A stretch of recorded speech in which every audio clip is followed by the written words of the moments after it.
KOIKIMEDIA, we're bringing the world closer to your doorstep.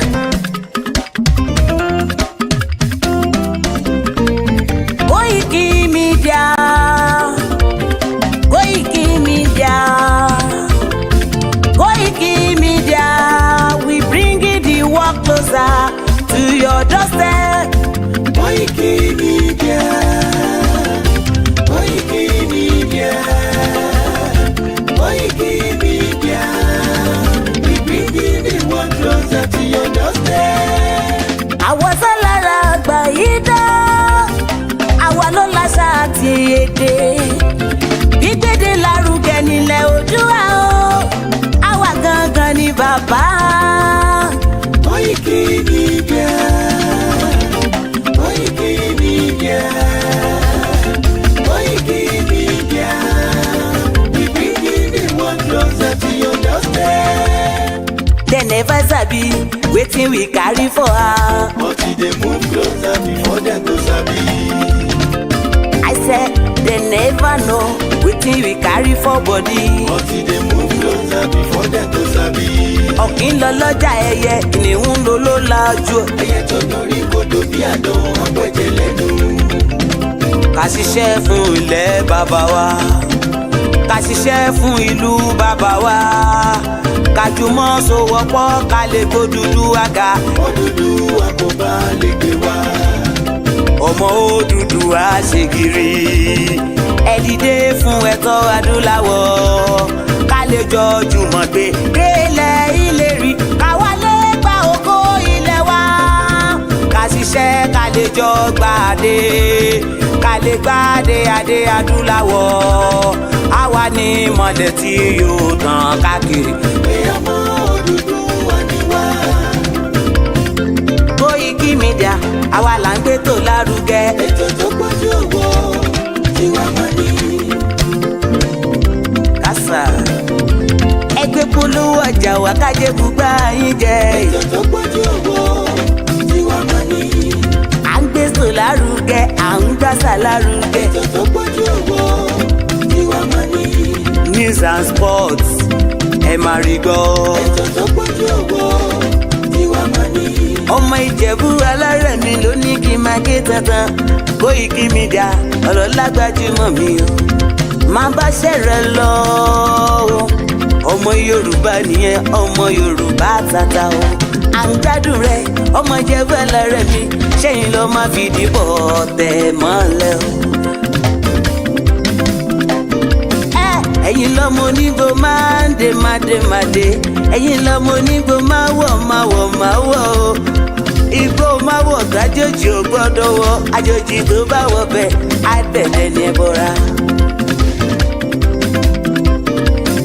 Ẹ̀yin lọ máa náwó kóyìnbó tó dé, ìgbà tó yìnbó dé o, owó náà dẹ́ tún pọ̀ sí o. KOIKIMEDIA ṣàwa ní bàbá. KOIKIMEDIA àwọn ní bàbá. KOIKIMEDIA àwọn ní bàbá. Àdáńtọ́ àtúnpèrègèdè. KOIKIMEDIA àwọn ní bàbá. Àwa là ń gbé tó lárugẹ, jẹ́ ká jọ gbọ́ o. KOIKIMEDIA àwọn ní bàbá. Àtúnjàfẹ́tọ̀ ilẹ̀ wa, fẹ́tọ̀ ilẹ̀ Yorùbá. KOIKIMEDIA àwọn ní bàbá. Ọmọ Oòduà ni wá o, tọkàntọkàn. KOIKIMEDIA àwọn ní bàbá. Ikú tí ó ṣe bí lébi òsì, àdìmú bàbá yọ. KOIKIMEDIA àwọn ní bàbá. We bring you work closer to your doorstep. KOIKIMEDIA àwọn ní bàbá. Afẹ́fẹ́ tó ń fẹ́ o tó kàn kí oko lára ni. KOIKIMEDIA àwọn ní bàbá. Àpèrègèdè Olódùmarè ló fún wa ṣe. KOIKIMEDIA àwọn ní bàbá. Gbogbo ayé ẹ gbọ́, àwa ní bàbá o. KOIKIMEDIA àwọn ní bàbá. Ẹ máa bọ̀ wá ẹgbẹ́ polówó ọjà yín wá o. KOIKIMEDIA àwọn ní bàbá. Odùduwà lágbédá ní, òtítọ́ lágbédá ní. KOIKIMEDIA àwọn ní bàbá. A kì í sọ̀dálẹ̀, a kì í sọ ní kẹta. KOIKIMEDIA àwọn ní bàbá. Àdúró tán, a tún pèrègèdè. KOIKIMEDIA àwọn ní bàbá. bringing work closer to your doorstep. KOIKIMEDIA is around. To give us latest. Is around. To give us latest. Ladies and gentlemen, ẹ mú kalẹ̀ sílẹ̀, ẹ tẹ́tí ẹ gbọ́ ètò tó kojú owó. ladies and gentlemen, ẹ mú kalẹ̀ sílẹ̀, ẹ tẹ́tí ẹ gbọ́ ètò tó kojú owó. KOIKIMEDIA is around. To give us latest. Gbogbo ẹ̀yin ọmọ ọ̀dọ́ tá a jọ ń káàkiri ọ̀dọ́jọ́ ni wá, ẹ má jẹ́ kí a fi àyè gba Fúlàní lórí ilẹ̀ àwọn bàbá wa, ẹ má jẹ́ ká bú ọba mọ́, ẹ má jẹ́ ká bú jòyè mọ́. Nígbà tá a la fẹ́ jà fún àwọn ọ̀rẹ́ wa táwa ń kọ́kọ́ ń bú ọba tá à ń bú jòyè, èmi náà ṣe bẹ́ẹ̀ rí bọ́mọ pẹ́rẹ́ àmì padà. Ẹ má jẹ́ ká bú àgbààgbà kankan mọ́, ẹ má bolóṣèlú kankan. Ẹ̀rù kálukú ń bẹ̀rù wọn ò lè sọ̀rọ̀, ọba ò lè sọ, ìjòyè lè sọ. Ẹ jẹ́ ká ronú, ẹ má jẹ́ ká bá àwọn bàbá wa jà mọ́, ẹ má jẹ́ á bú wọn mọ́, ẹ má jẹ́ á ṣe wọ́n ra wọn ara pẹ̀lú wọn. Àwọn àgbà tó bá jó lóṣèlú tá a bá fẹ́ kọ́ wọn rẹ̀ wá lọ́wọ́ á gbé wọn mọ́ra, á gbé wọn mọ́ra ni, à ní bú wọn mọ́. Ẹ má jẹ́ á ṣèjẹ̀gbọ́n, ẹ má jẹ́ á dàlúrú. A lè gba ẹ̀tọ́ wa láì ṣèjẹ̀gbọ́n, a lè gba ẹ̀tọ́ wa láì yìnbọn, a lè gba ẹ̀tọ́ wa láì dàlúrú. Gbogbo protest mo ṣe ní ìlú Nàìjíríà, mi ò rí ibi tí mo ti ẹnìkan lè sọ pé mo pààyàn tàbí mo jó nǹkan náà tàbí mo bà nǹkan jẹ́. Mo lọ písù torí pé olówó lèmi náà tí ò bá sólówó lára ń dì mọ́. Gbogbo nǹkan tọ́lọ́run fún yàn lọ́lọ́run fún mi.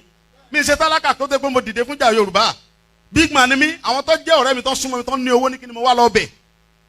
Pé sọ́wọ́ lè mi mò ń fẹ́ ni kí n sọ yìí tí mo fẹ́, mo ní ìsọ̀rọ̀ owó. Àní ọ̀rọ̀ ìran mi ni mò ń sọ. Kí n wọ gbowó, kí n gbéra, kí n pé mò ń lọ ọ̀dọ̀ ọba àgbowó, mò ń lọ ọ̀dọ̀ oníbodè òfin gbowó, kí n kójó wọlé kọ́kàn mi balẹ̀, kí n dá wa mọ́tò kí n mọ́ rìn bọ̀, kí Fúlàní mọ́ da mi dúró títì, kí n délé kí bàbá sọ pé kí n gbé tírélà sùn kí n mọ́ gbé lọ. Àwọn bàbá wo lè lóko mọ́, wọn ò lè lóńdò. Ẹ jẹ́ ká fọwọ́sowọ́pọ̀ ká ti àwọn bàbá wa lẹ́yìn, ká dá security ti wá lẹ̀, ká sọ fún wọn kí wọ́n bá wa fọwọ́ tì í, ká lé wọn kó nu oko wa. Ẹ ṣé mo dúpẹ́, Jésù Olúwa wa.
Mo máa tún kí gbogbo wa káàkiri ibi tí ẹ bá ti ń darapọ̀ mọ́ wa ní àṣálẹ́ yìí. Mo kí ọmọdé, mo kí àgbàlagbà, mo kí wa pé ṣé dáadáa ni a tún láǹfààní àti ríra wa. Mo kí gbogbo wa pé a kú bí gbogbo ọ̀rọ̀ òmìnira tí à ń fẹ́ fún ìran wa àti gbogbo wa lọ́tùn lósì. Ṣé ẹ ń gbọ́ mi dáadáa? Tí ẹ bá ń gbọ́ wa dáadáa, ẹ bá wa fi sínú comment section. Ẹ má bínú pé ohun tójọ́ mẹ́ta tí à ń láǹfààní àti jókòó dáadáa báyìí, àmọ́ a ṣì ń gbìyànjú pé tẹ bá ń tẹ̀lé wa lórí gbogbo ètò wa, ẹ máa rí i pé kò sígbà tí platform yìí tí kò kí ń mú àwọn ọ̀pọ̀lọpọ̀ ìròyìn ayọ̀ wá fún wa. Ìdí ni pé torí iṣẹ́ tí ọmọ Yorùbá bẹ KOIKIMEDIA òun náà la gbé dání, even though pé ọ̀pọ̀lọpọ̀ yín support wa financially, and it's not a very good one torí pé kí ni media nídìí ọ̀pọ̀lọpọ̀ ìrànlọ́wọ́. Tí mo bá ní iná nínú ilé yìí kò sí bá ṣe fẹ́ ṣe program, tí mo bá ní internet, tí mo bá sanwó internet ni kò sí bá ṣe fẹ́ ṣe program. Kò wá ń ṣe yẹn nìkan, èmi ò sọ pé kò sí ọ̀pọ̀lọpọ̀ ẹni tó ń sọ̀rọ̀. I'm speaking on behalf of this platform, and this platform is a very, very unique one. Gbogbo ẹni mo lè fi sọ, mo dáńtọ́ ni, kò ń ṣe pé anything n tí star mi sọ ni mò ń ṣe, ní láti ṣe sọ yẹn fẹ́ mi. Olúkálùkù ló mọ tí ìràwọ̀ ẹ̀ sọ, sọ̀rọ̀sọ̀rọ̀ ní tèmi. Mo dẹ̀ dúpẹ́ pé ọba Elédùmarè ń fún wa sọ. Mo wá kí gbogbo àwọn ẹlẹgbẹ́ mi náà tí gbogbo wa jọ ń ṣe ìgbìyànjú lọ́tùn lósì. Lákọ̀ọ́kọ́ màá dúpẹ́ lọ́wọ́ ìyàwó mi àti àwọn ọmọ àti àwọn tí wọ́n jẹ́ KOIKIMEDIA team. Torí pé without them, bí a bá tẹ̀ ń jáde ta wá ń sọ̀rọ̀, ní mọ Koiki náà lọ títí. So mo dúpẹ́ lọ́wọ́ wọn. Màá wá dúpẹ́ lọ́wọ́ bàbá wa Professor Adébánjí Akíntóyè. A dúpẹ́ lọ́wọ́ Tinubu náà, torí pé orí ọ̀rọ̀ Tinubu náà la tún máa sọ lálẹ́ yìí. Bóyá òun ló máa jẹ́ the last president tó máa ṣe the needful, àbọ̀ òun ló máa jẹ́ the last president tí kò ní ṣe the needful. Mo kí wa pé ẹ káalẹ́. Each time tí bá wo program wa tá à ń ṣe lórí platform wa, mo máa ń wonder pé kí ló dé tí ẹ máa ń wo program yẹn but ẹ kì í support program yẹn dáadáa. Èyí tí mo ṣe ní ọ̀sán yìí 2.6k view ló ti wọ̀. It shows that àwọn èèyàn ń gbọ́ nǹkan tá à ń sọ ní gbogbo àgbáyé, and that is just on my YouTube channel ẹyọkan. Mo ti sọ all other platforms. Nínú 2.6 yẹn, bí gbogbo yín bá fún wa ní 1,000 naira average, màá lè fi support àwọn ọmọ tó wà nílé láti fi máa encourage wọn láti lè ṣe ọ̀pọ̀lọpọ̀ more other programs láti fi continue awareness campaign tí platform yìí dedicate fún. Èmi náà ṣe bọ́lẹ̀ tán mo ṣe wo BBC 10 o'clock news pẹ̀lú wife mi. Àwa náà à ń san TV license fún Mo kí Wàdátà olórí ẹbí wa. Mo ń bọ̀ wá kí bàbá Akíntóyè àti bàbá wa olóyè Ìgbòho dáadáa. So mo máa ń wonder pé tó bá jẹ́ pé gbogbo èèyàn ló ń dip hands wọn nínú pocket tí ẹ̀ ń fún wa ní support yín, financial support, we can do so much. Bóyá látàrẹ̀ àwa náà lè wò pé òkè a lè support àwọn èèyàn méjì mẹ́ta. Ṣé àwọn pé platform yóò sí fún èèyàn sick à ń wá sí bíbá ìka tọrọ owó? Tó bá jẹ́ pé a ní ni a máa ṣe, but à ń ṣe wọn bá tá lè ṣe tí a need láti gbé wá sórí screen fún wọn bá tí a lè ṣe. Lóòótọ́ a set up platform pé ẹ bá wa fowó sínú GoFundMe, kò tẹ̀ pé £1,000. I'm sure that people are listening to what I'm saying, but you are finding it difficult, especially ẹ̀yin tí ẹ ní tọ́lọ̀ fi owó yẹn fi jí kẹ́yìn. But tó bá yẹ pé a jáde nísìta ní èèyàn kan orí ẹ̀ ti gbálẹ̀ níbẹ̀ yẹn, mọ́tò accident bla bla bla, ẹ tètè kówó jáde. But eléyìí tèmi ń sọ̀rọ̀ lé lórí, òun ló lè tètè suppress many of the problems tá à ń encounter ní Nàìjíríà, nílẹ̀ Yorùbá lénìí àti ní ọjọ́ iwájú. Mo kíyà mi dáadáa, Kọ́míṣọlá kò gbọdọ̀ kú, ìyá lálùbáríkà kọ́ba Elédùmarè kó bá ń dúró tì. So ẹ jẹ́ ká kọ́kọ́ mú kíkí wa lọ sọ́dọ̀ Professor Banji Akíntóyè. Àwọn lọ́jáde ló jẹ́ kó yé wa pé lóòótọ́ púpọ̀ nínú wa are supporting a particular political party, and I'm talking about from 2015. Though I campaign fáwọn kan, but we are not part of the party. We are not a member. Àwa kàn wò pé maybe there will be a change that can reflect a better life, and I'm going back now to 2014. Nígbà tí Tinubu lọ gbé ṣé bàbá wa, ó wá sí UK, wọ́n ṣe presentation, ó jẹ́ kó yé gbogbo àwa diaspora. Ẹ má bínú pé mo fẹ́ tètè start Twitter space, bó tẹ̀ jẹ́yàn méjì mẹ́ta náà la bá rí níbẹ̀ kó lè darapọ̀ mọ́ wa. Àmọ́ nígbà tí ṣé bàbá máa dé, ṣé bàbá àwa realize pé it did more damage than we expected. Ṣé rántí pé nígbà tí ṣé bàbá dé, It took him some time to appoint ministers. I think about 6 months, if somewhere around there.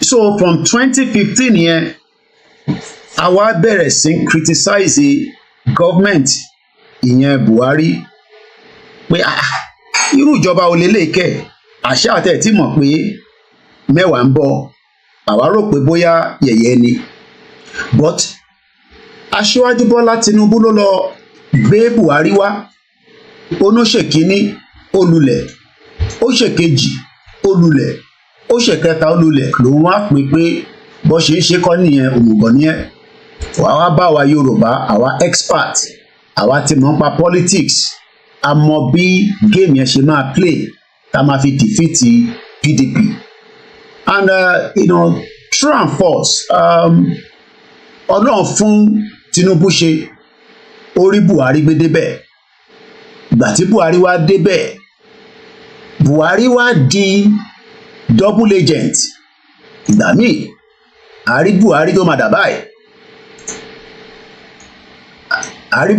báyìí ìgbà míì àtúndì another version Buhari tó tún máa dà báyìí ó wá di version oríṣiríṣi la máa ń rí àwa mọ èwo gangan ní original Buhari gan àwọn kan ló ti kú àwọn kan ní kò kú Nnamdi Kanu sọ pé ó ti kú pé èyí tó fi síbẹ̀ Jubril kan ni láti Sudan and that was going on nígbà tó yá Tinubu fúnra rẹ̀ ó bínú sí Buhari pé ọ̀nà tí a jọ sọ ìkọ́ ló ń tọ̀ ó pull back nígbà tí ìjọba yẹn lọ ní the first time ni mo ń sọ yìí ó dà ń pa tún another one Buhari kan tó tún dà báyìí oríṣiríṣi Buhari la ṣáà ń rí nígbà yẹn Fẹ́mi Adésínà ìyẹn kàn create oríṣiríṣi version Buhari fún wa àṣà accept pé ó kú kò kú èèyàn kan ṣáà wà níbẹ̀ tó ń pè ní kódà Buhari lọ sí ó dà ń pé Ukraine kó tó di pé jà bẹ̀rẹ̀ ní Ukraine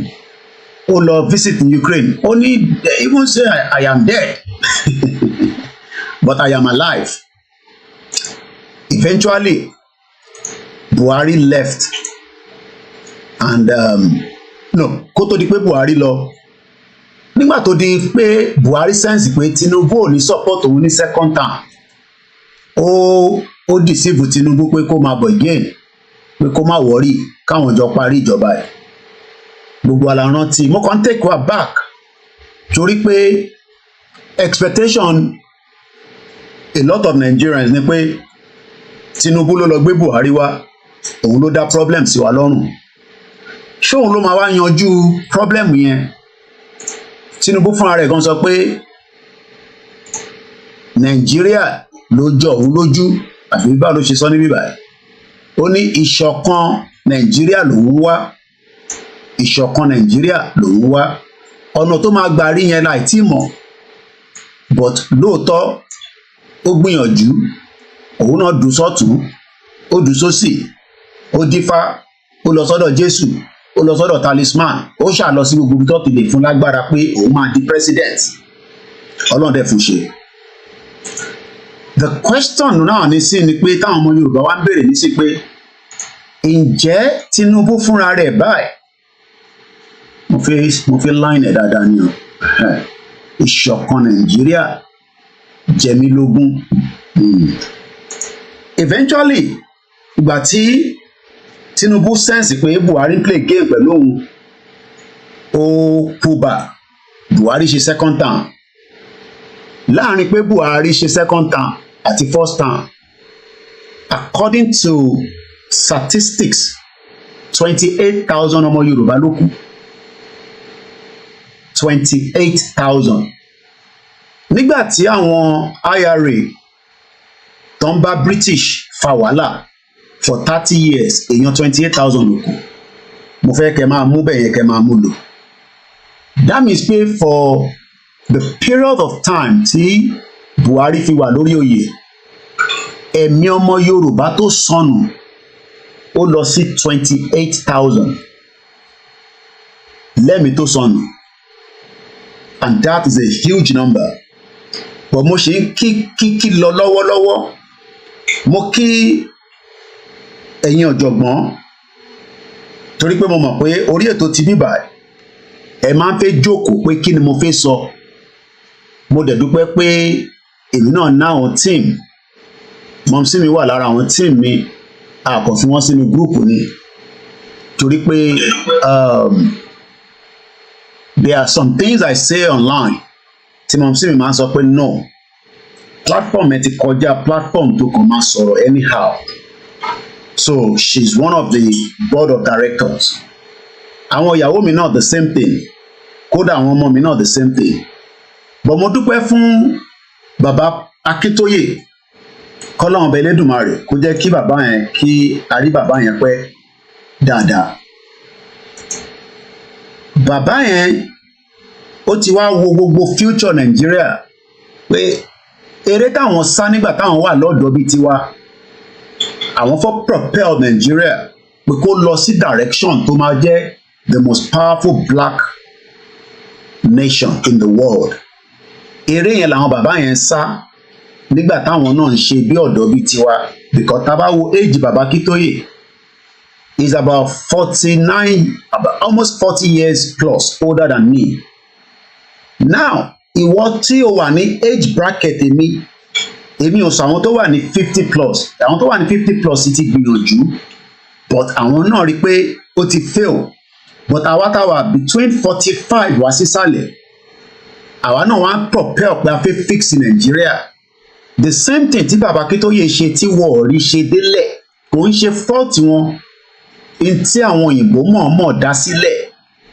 òun ni kò jẹ́ kí àwọn bàbá Akíntóyè rí ṣe níjọ́ náà lọ́hùn pẹ̀lú àwọn tó pọ̀ bẹ́ẹ̀ kò ń ṣàwọn nìkan there are a lot of different Yoruba people àwọn tó ṣiṣẹ́ pẹ̀lú bàbá Awólọ́wọ̀ kódà àwọn tó ṣiṣẹ́ pẹ̀lú Akíntọ́lá bá ṣe gbọ́ ìtàn we were told that they were brilliant powerful some of them we all know their names àtọbìnrin àtọkùnrin tó ṣiṣẹ́ ní during the Western region those were the individuals torí vision ìran Yorùbá torí pé vision yẹn ó wá ń sáré ju bó ṣe yẹ lọ but àwọn òyìnbó aláwọ̀ funfun àwọn wá ń wo vision yẹn pé báwọn people bó ṣe ń sáré yìí tá a bá slow wọn down it will become a disaster.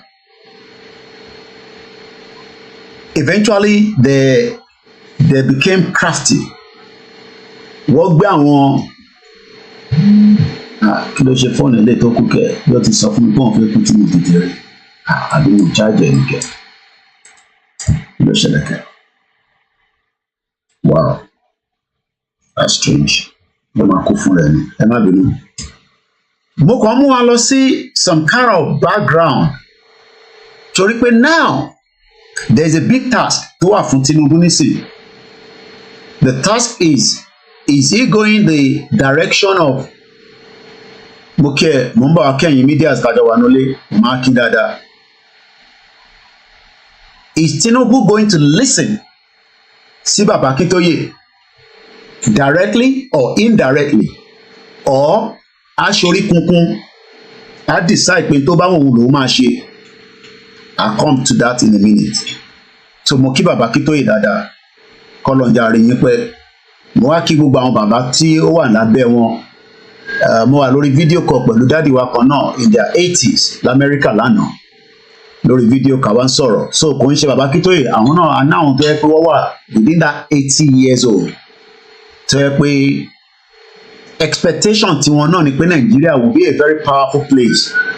Mo ń sọ fún wife mi nígbà tá a jọ jókòó ọkọ àti ìyàwó aṣáà ń sọ̀rọ̀ okay à ń wo Dragon Den and I love Dragon Den àwọn tó bá wà ní UK ló máa mọ Dragon Den tó bá mọ̀ wọ́n ti gbé ọmọ MKO Abiola kan wá síbẹ̀ rẹ̀ tó wá sọ̀rọ̀ ní ìyàwó mi dá béèrè pé owó gbogbo àwọn MKO Abiola bó ló wà because ntọ́mọ yẹn wá béèrè fún níjọ́ náà lọ́n bí £50,000 kọ́lọ́n fọ́ọ̀nù kẹ́ the late MKO Abiola irú àwọn owó bẹ́ẹ̀ yẹn kò tẹ̀ nímọ̀ pé òun fún yàn lówó èmi wọ́n sọ fún ìyàwó mi pé ó possible pé gbogbo owó MKO Abiola wọ́n ò bá ṣí dáadáa owó yẹn kọ́ ó ti lọ sí gòbè.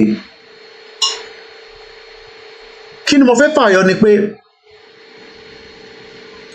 our future is now at blink. Mo dẹ̀ fẹ́ link ẹ̀ mọ́ kankan but mo sì fẹ́ kí àwọn tó di YSDM mú látara bàbá Akíntóyè náà ni. Mo bẹ̀ wá, mo rọ̀ wá, gbogbo ẹni tí kò báyìí tí dáwó sínú YSDM bóyá fún ìdí kan àbí ìdí kejì, bóyá fún pé mọ̀ tán pè ní YSDM, yàtọ̀ sí pé à ń tọrọ pé kẹ́ fáwa náà, mo kí ẹ̀gbọ́n mi Easy, mo rọ̀ wá pé ṣé àwọn pé bí ṣe advice wa pé ká ṣe donation sáwọn platform kan tẹ́lẹ̀, but this particular one was set up in 2021. Only about 100 and or thereabout different groups ló wà nínú YSDM. But with that money, we cannot run the show. We need money in the YSDM, and I expect every Yoruba sons and daughters to at least, support the YSDM in terms of financial assistance. Kò wá séye tó kéré, kò séye tó pọ̀, but tí gbogbo wa bá fi ọkàn sí pé $1 mi, €1 mi, 1,000 naira mi, àti owó òdù tó bá jẹ́ tó fẹ́ lò, tá bá ń fi sínú ẹ̀, á grow, á develop. So mo kí gbogbo àwọn YSDM látòrí àwọn executive wọn. Mo wá sísàlẹ̀, mo kí gbogbo ẹgbẹ́ ọmọ ìlànà ọmọ Oòduà tí a wà lábẹ́ bàbá wa Professor Adébánjí Akíntóyè lẹ́ẹ̀kan sí. Kò wá sí bá ṣe fẹ́ máa sọ pé à ń kí àwọn èèyàn, à á sì máa kí àwọn jàǹkànjàǹkàn. Mo kí Chief Imam ilẹ̀ Yorùbá, mo kí Yonkan, mo kí ti Muslim Association, mo dẹ̀ kí táwọn oníṣẹ̀ṣe. Mo máa ń gbàgbé láti kí bàbá mi ọba Ògbóni ní gbogbo ìgbà, bàbá dáadáa tó dúró. So tó bá mọ YSDM, link wọn ló wà ní background yẹn tẹ́ ń rí yẹn. Tẹ́ bá lọ síbẹ̀, níbi tí kámẹ́rà mi wà lókè yẹn, ẹ rí donation portal níbẹ̀.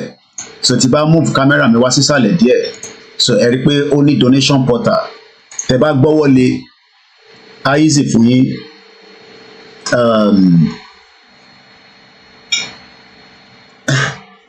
Ẹ jẹ́ ká remain focused for now.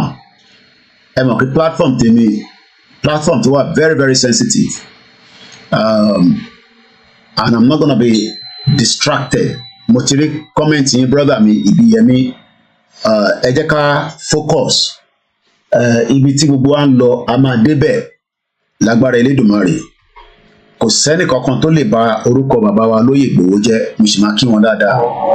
But mo kí bàbá wa lẹ́ẹ̀kan sí ọba Ògbóni, mo kí gbogbo ọmọ Yorùbá káàkiri gbogbo àgbáyé, àtẹni tó ń bẹ nílé, àtẹni tó ń bẹ ní ìrìn àjò títí dé different African countries. Mo kí ibẹ̀ ṣe ń wọlé, ẹ bá wa bọ̀wọ́ lù kẹtẹ̀ síwájú, kẹtúbọ̀ bá wa share, torí mo máa ń gbọ́ náà táwọn church náà bá ń ṣe program, wọ́n máa ní kọ́ share program yẹn. So kò sẹ́ni reason tí ẹ̀yin náà lè bá wa máa share èyí táwa náà gbé dání.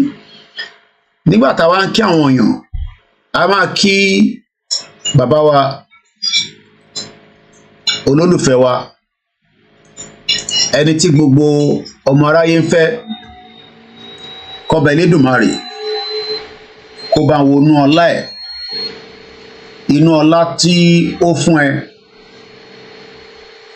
ọlá tí ọ̀pọ̀lọpọ̀ tó nílé ní, tí wọ́n tẹ̀ ronú sí pé ìran ọmọ Yorùbá wà nínú wàhálà. Ọ̀pọ̀lọpọ̀ ọmọ Yorùbá lè ní tí à ń fi ọlá tí bàbá wa Olóyè Ìgbòho tọrọ. Kọ́lọ́n wá wọlá ẹ̀yin tẹ́ ń béèrè account number YSDM, ó easy tẹ́ bá lọ sórí website. Kò sí ẹni tó kí ń rajà lórí internet. Ẹ lọ sórí website wọn www.ysdm.org, kò ń ṣe .com o, .org. Tẹ́ bá ti gbọ́wọ́lé donate button yẹn, gbogbo internet níbẹ̀.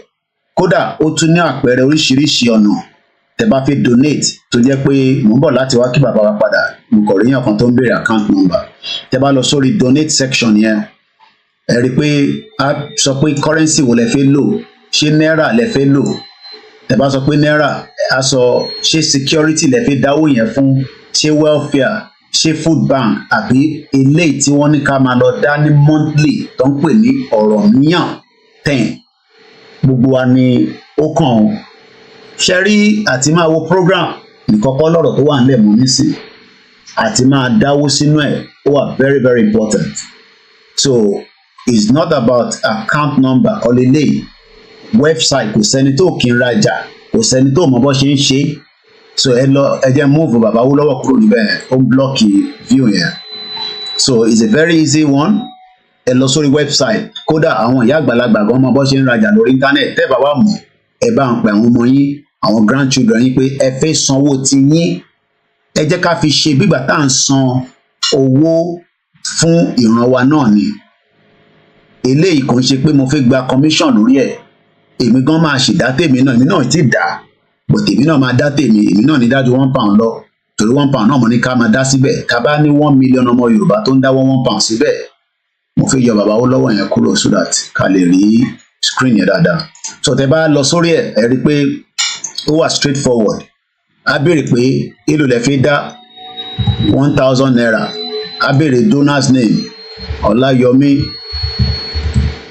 Koiki, a dẹ̀ béèrè email address mi, a béèrè card details mi, mo fẹ́ máa show yẹn níbí bá wá dẹ̀ debit owó yẹn látara káàdì yìí. Ó wà secured, kò sí nǹkan kan tó ṣe. Ẹ má jẹ́ kíyàn kan fún mi pé tó bá lọ síbẹ̀ wọ́n máa hack account yín, kò sí nǹkan kan tó jọ bẹ́ẹ̀. So ẹ lè dá fún reason tẹ́ ṣe fẹ́ dáwó yẹn fún, ṣé fún security ni, ṣé fún welfare, ṣé fún food bank, ṣé fún monthly Ọ̀rànmíyàn tí bàbá wa ṣẹ̀ nìkan lọ máa ṣe, ìyẹn bàbá wa Akíntóyè. So mo bẹ̀ wá, mo rọ̀ wá, ẹ jẹ́ kí gbogbo wa ká make sure pé à ń ṣe contribution wa.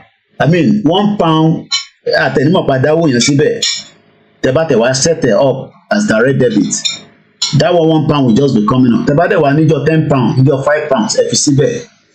Kò sí nǹkan kan tá a fẹ́ ṣe. Without money we are not going anywhere. We need a lot of money and àwọn tó máa fún wa lówó yẹn. So bí yẹn ṣe jẹ́ nìyẹn. So lẹ́ẹ̀kan sí mo kí gbogbo ẹgbẹ́ YSDF. Mo ṣì ń kí bàbá mi olóyè Ìgbòho Adéyẹmọ Ìgbòho ṣá, kọ́ba Elédùmarè kó bá mi wà pẹ̀lú ẹ̀, kó bá ń dúró tiẹ̀. Mo send audio kan sí bàá mi, màá jẹ́ kẹ́ gbọ́ audio yẹn. That audio mo kàn fi jẹ́ kó yé wọn pé èmi ò mọ̀ tẹ́lòmíì o.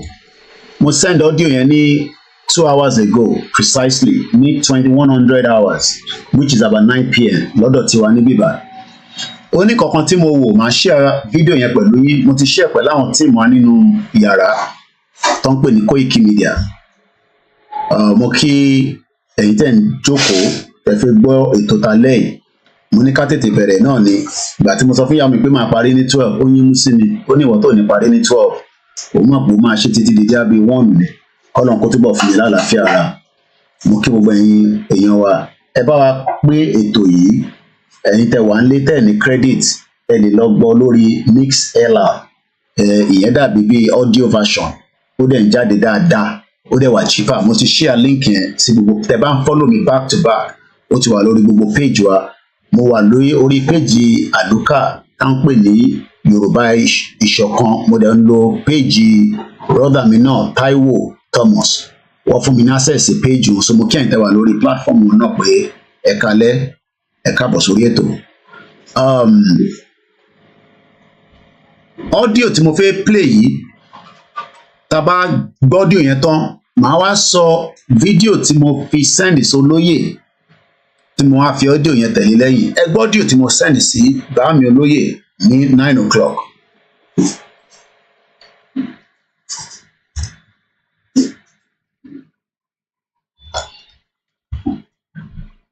Bọ́ọ̀ jẹ́ refresh phone yẹn.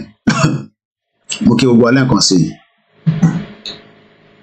Ẹ kálẹ́ sà, mo fẹ́ kẹ́ wo fídíò yìí bí abẹ́ under 3 minutes.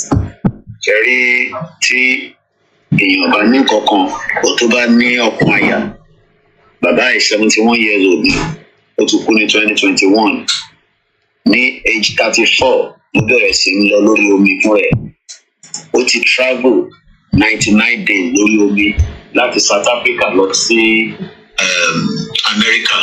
Ó tún ṣe another one about 10,000 kilometres 169 days. Ó tún ṣe another one 110 days.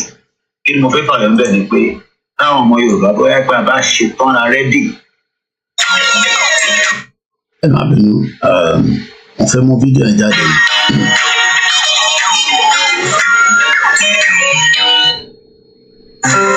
Alright, ẹ já gbọ́ ọ́díò yẹn padà lẹ́ẹ̀kan sí. Ẹ má bínú, ẹ já replay ọ́díò yẹn lẹ́ẹ̀kan sí. Let's go back and play that audio one more time. Kò mo fẹ́ play fídíò tí ó bá ọ́díò yẹn wá ni. Let's start again. Hello, Bambi. Ẹ kálẹ́ sà. Mo fẹ́ kẹ́ wo fídíò yìí bí a bí under 3 minutes. Ẹ rí tí èèyàn bá ní kankan ọ̀ tó bá ní ọ̀pọ̀ àyà. Bàbá yìí 71 years old ni.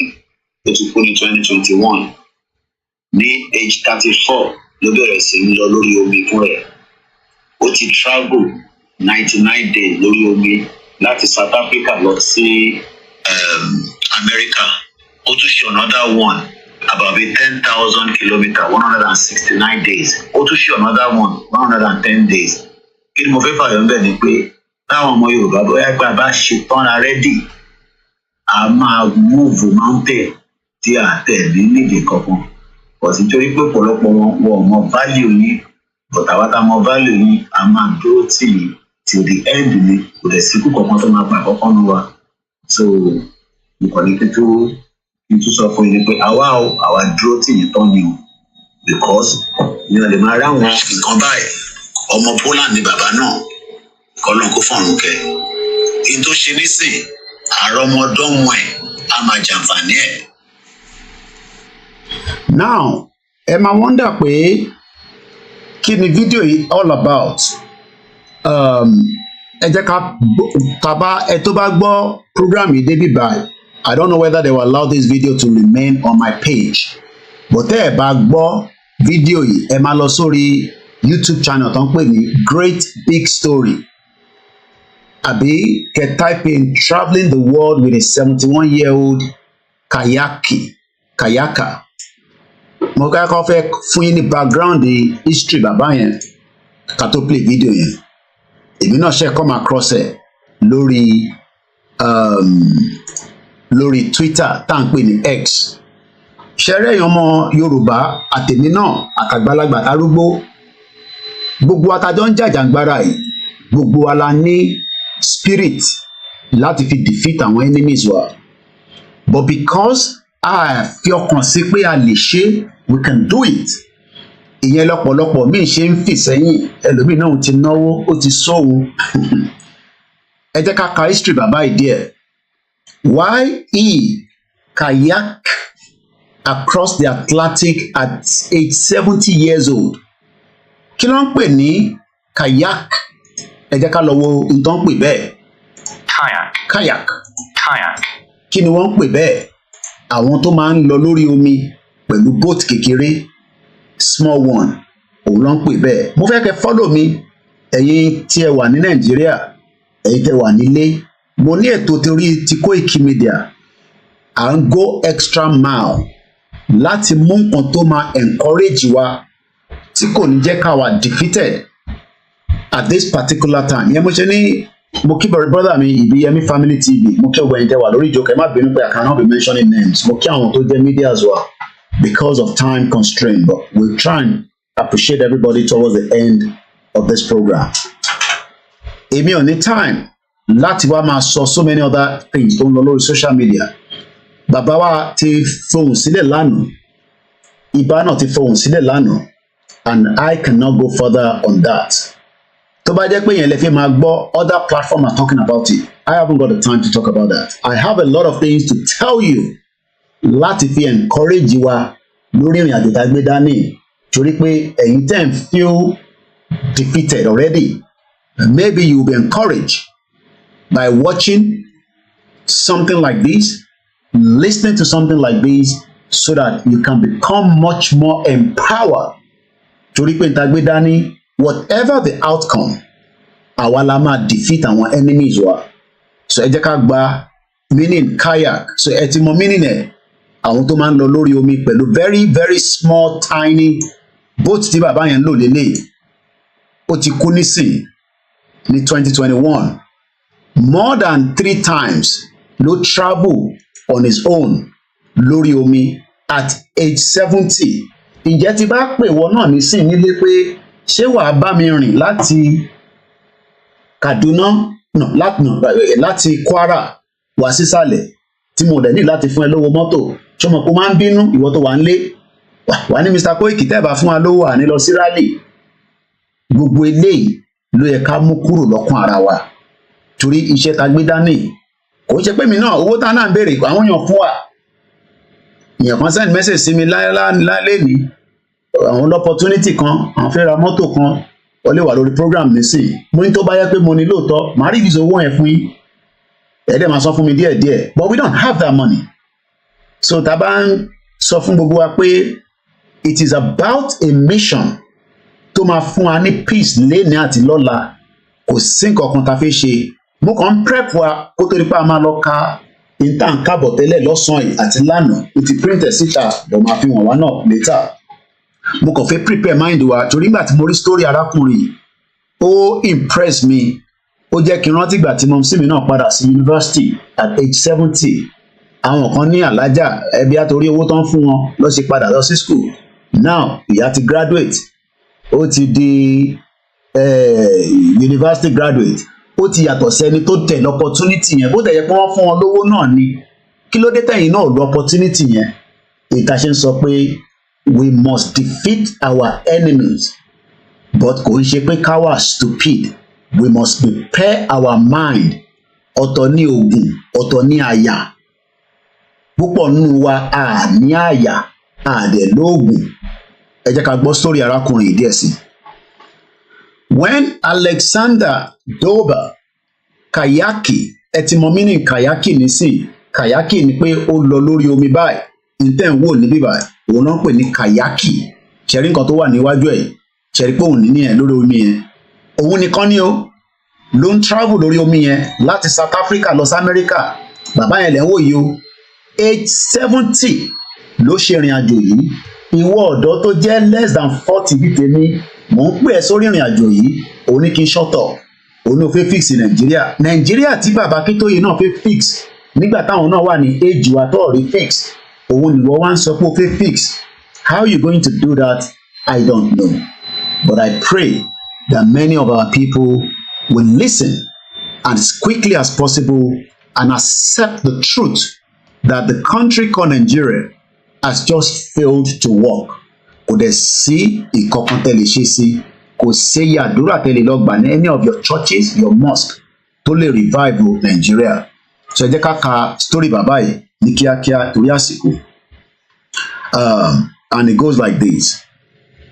When Alexander Dober Kayaki into the port in Lille, Cornet, France on September 3, 2017. Eléyìí ń ṣe ọjọ́ tó ti pẹ́pẹ́ kan lọ títí o.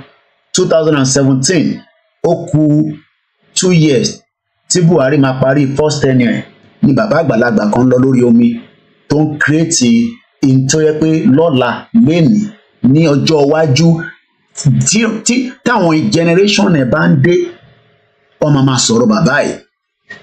He has just completed his third ó di mẹ́ta, not 1 kayaki, not 2 kayaki, but 3.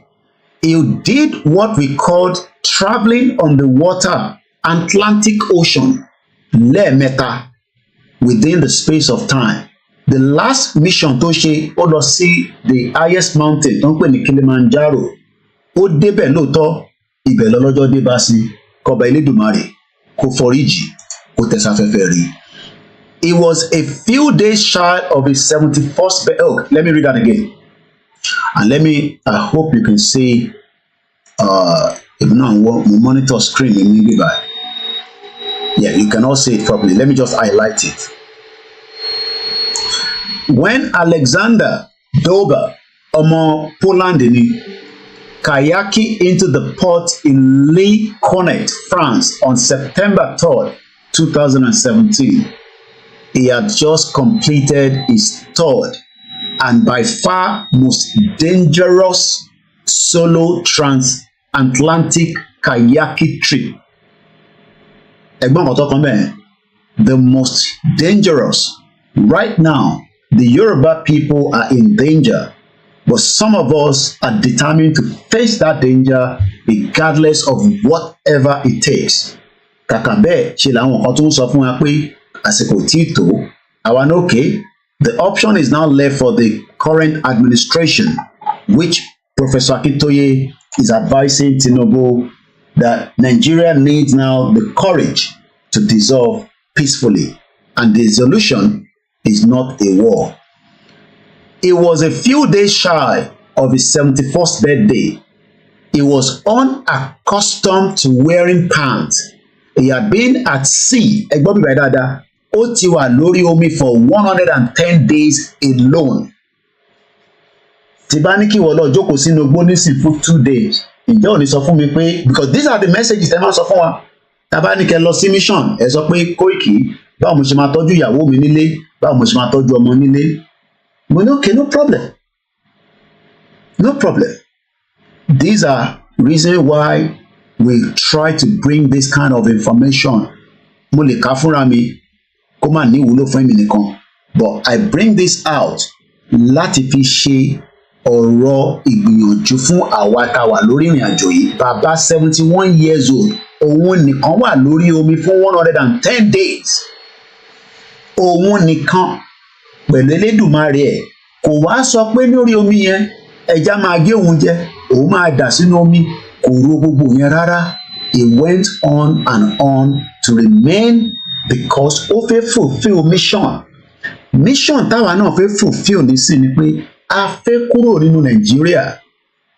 Are we ready? Or a ti sọ di àwàdà kẹ́ríkẹ́rí, a ti sọ di orígbà tá a bá dárúkọ olóyè Ìgbòho nìkan ká tó lè rí program ṣe. No, there are so many programs that can be provided for the Yoruba people to encourage our people to come out and support this movement. Olóyè name will never go away in this world and in the world hereafter. Torí àwọn kan ní ibì kan là ń lọ tá bá kú. As far as I'm concerned, ilé ayé kankan tí parẹ́ èèyàn nú ẹ̀ ló máa kú àdèmọ́ máa bí sí àmọ́ rẹ̀ sí ni. So let me say this again.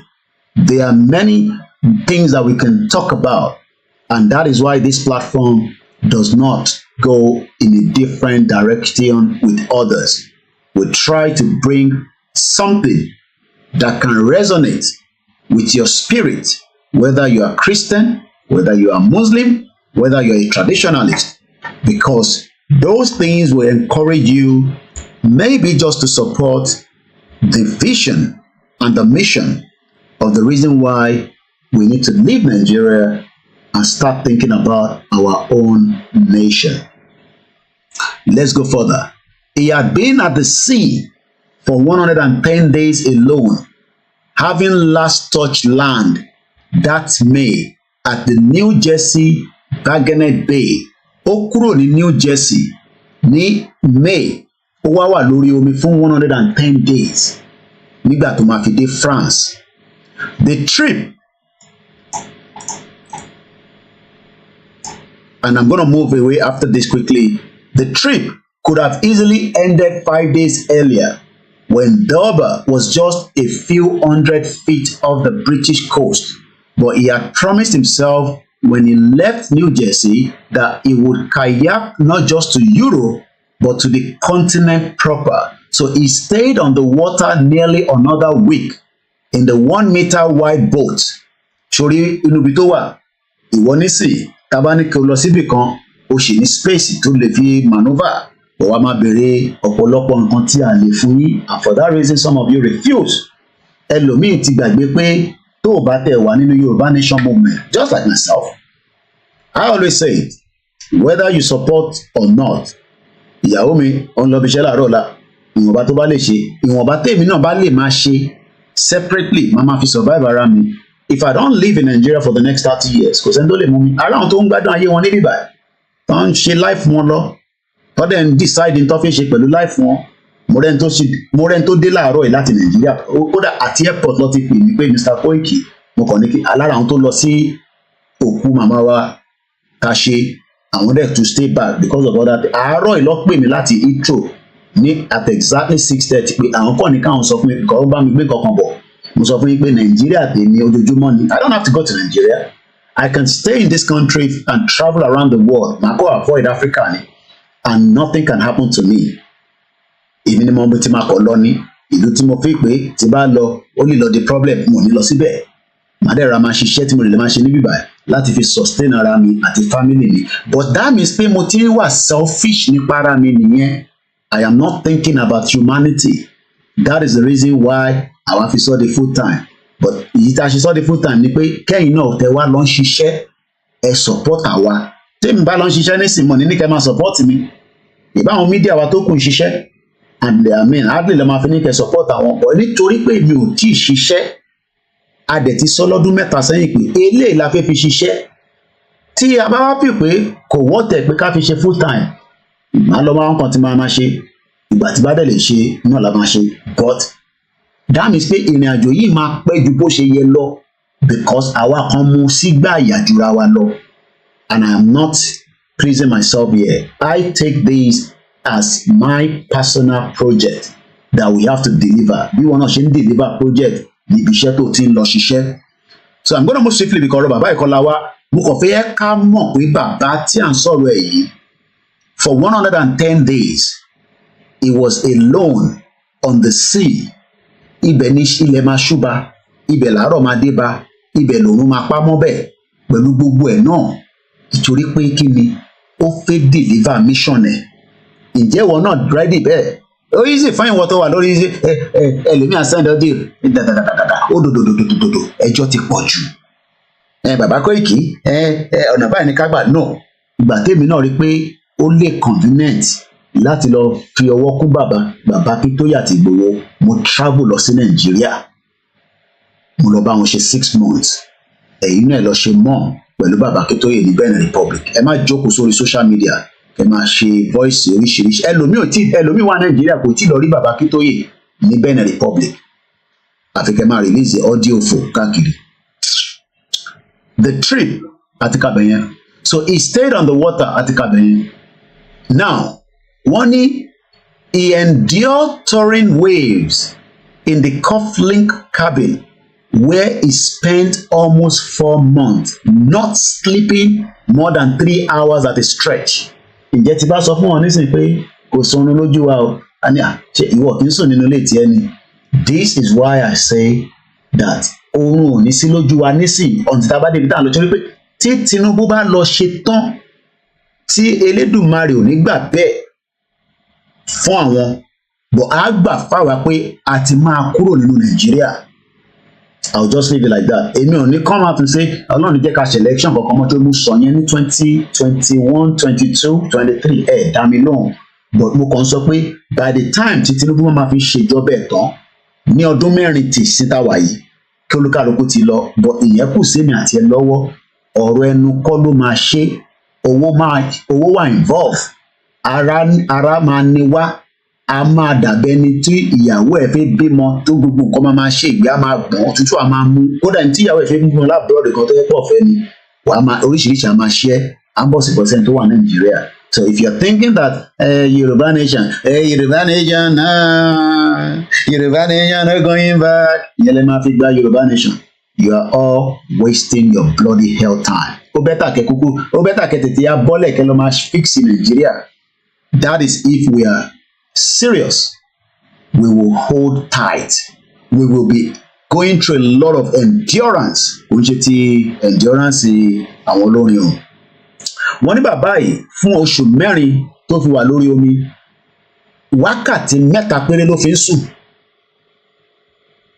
Where he severally tried his loved ones' patience in order to be lonely, naked and afraid. Then he paddled through the French. Àti gbọ́ díẹ̀ ká jọ wá wo fídíò yìí ká gbọ́ nǹkan tó sọ síbẹ̀ ó dà ń pé èdè òyìnbó ló fi sọ. Wiele osób mówi, że te moje wyprawy w zasadzie. A lè gbọ́ torí èdè Poland ló fi kọ́. So what I'm going to be doing is while the video is going on I'll be reading quickly the translation. And the Bible follow translation and no, Emma follow it. It's just about 2 minutes 37 seconds. So it goes like this. Many people said that my expedition were nearly impossible. Ìwọ náà wà lórí ètò ní sánmọ́ Yorùbá. Ìwọ ọmọ Yorùbá tó ń sọ pé kò possible pàdé gba Yorùbá nation. Can you imagine? Kọ́mọ Yorùbá tó máa sọ fún wa pé kò possible pa máa gba Yorùbá nation. Many people said that my expedition were nearly impossible to do, or so they imagine. The same way they sọ pé Biafra ò ní lọ. Ẹ wake up níjọ́ kan, happy birthday sí Simon Ekpa, èyí ni birthday. Ìjọ́ kan máa dé, everybody will get the message pé Yorùbá máa lọ, lílọ ni bọ̀ ń lọ, ẹlẹ́dẹ̀ máa dé Ọ̀yọ́, ariwo ẹ̀ ló máa pọ̀, ẹ má bínú ẹ̀yin ọmọ Ọ̀yọ́.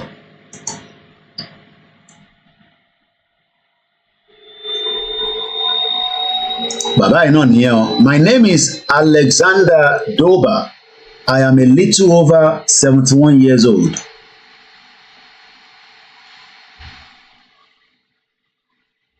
My passion is long distance kayaking. I am known for kayaking across the Atlantic Ocean 3 times. Sórí fóònù kan ló wà lórí omi. Kábíyèsí Elédùmarè. Sórí àgbàlá omi. Má ṣe o. Sórí omi tó wà. Nígbà tó máa fẹ́ ṣe tiẹ̀ wọ́n láti bá build a boat tọ̀dọ̀ tiẹ̀ torí boat tó máa lò ẹgbọ́n nǹkan tó sọ níbí báyìí. The first time I ever sat down in kayak I was 34 years old. That was in 1980. 34 years old. Ìwọ tó ń ní kankan possible o tí mọ̀ pé ó possible ni. Tó bá mọ̀ pé possible you will make all effort. Tó bá ìtaba lè ṣe èmi ò ní láti sọ fún mi ẹlẹ́mìíràn ni bàbá Koiki lọ ṣe kí ló dé tẹ̀yìn lọ ṣe ilẹ̀ wà nídìí ètò náà mídíà lèmi gbogbo alájọ wà nídìí ètò.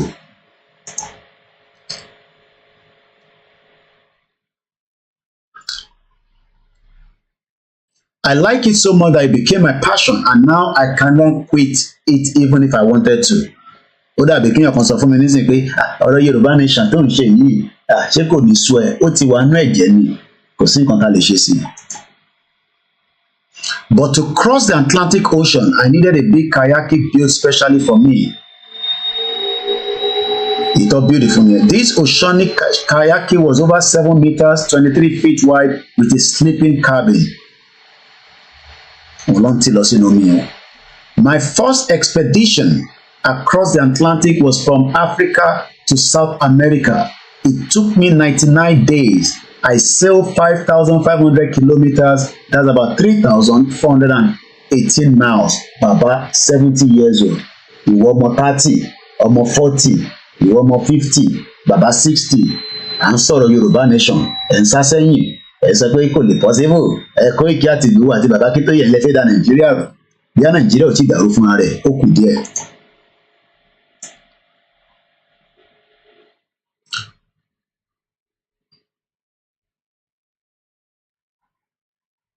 The next expedition ìyẹn rò pé 99 days mo sọ fún ìyàwó mi pé ẹni tó tẹ̀lé ṣe 99 days ìgbà mélòó ni kò ní ṣe more than that. The second trip was from Europe to Florida.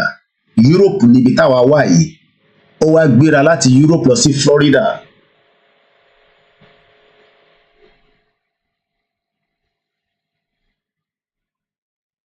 Well, donation here can be anything from whatever that is comfortable for anybody.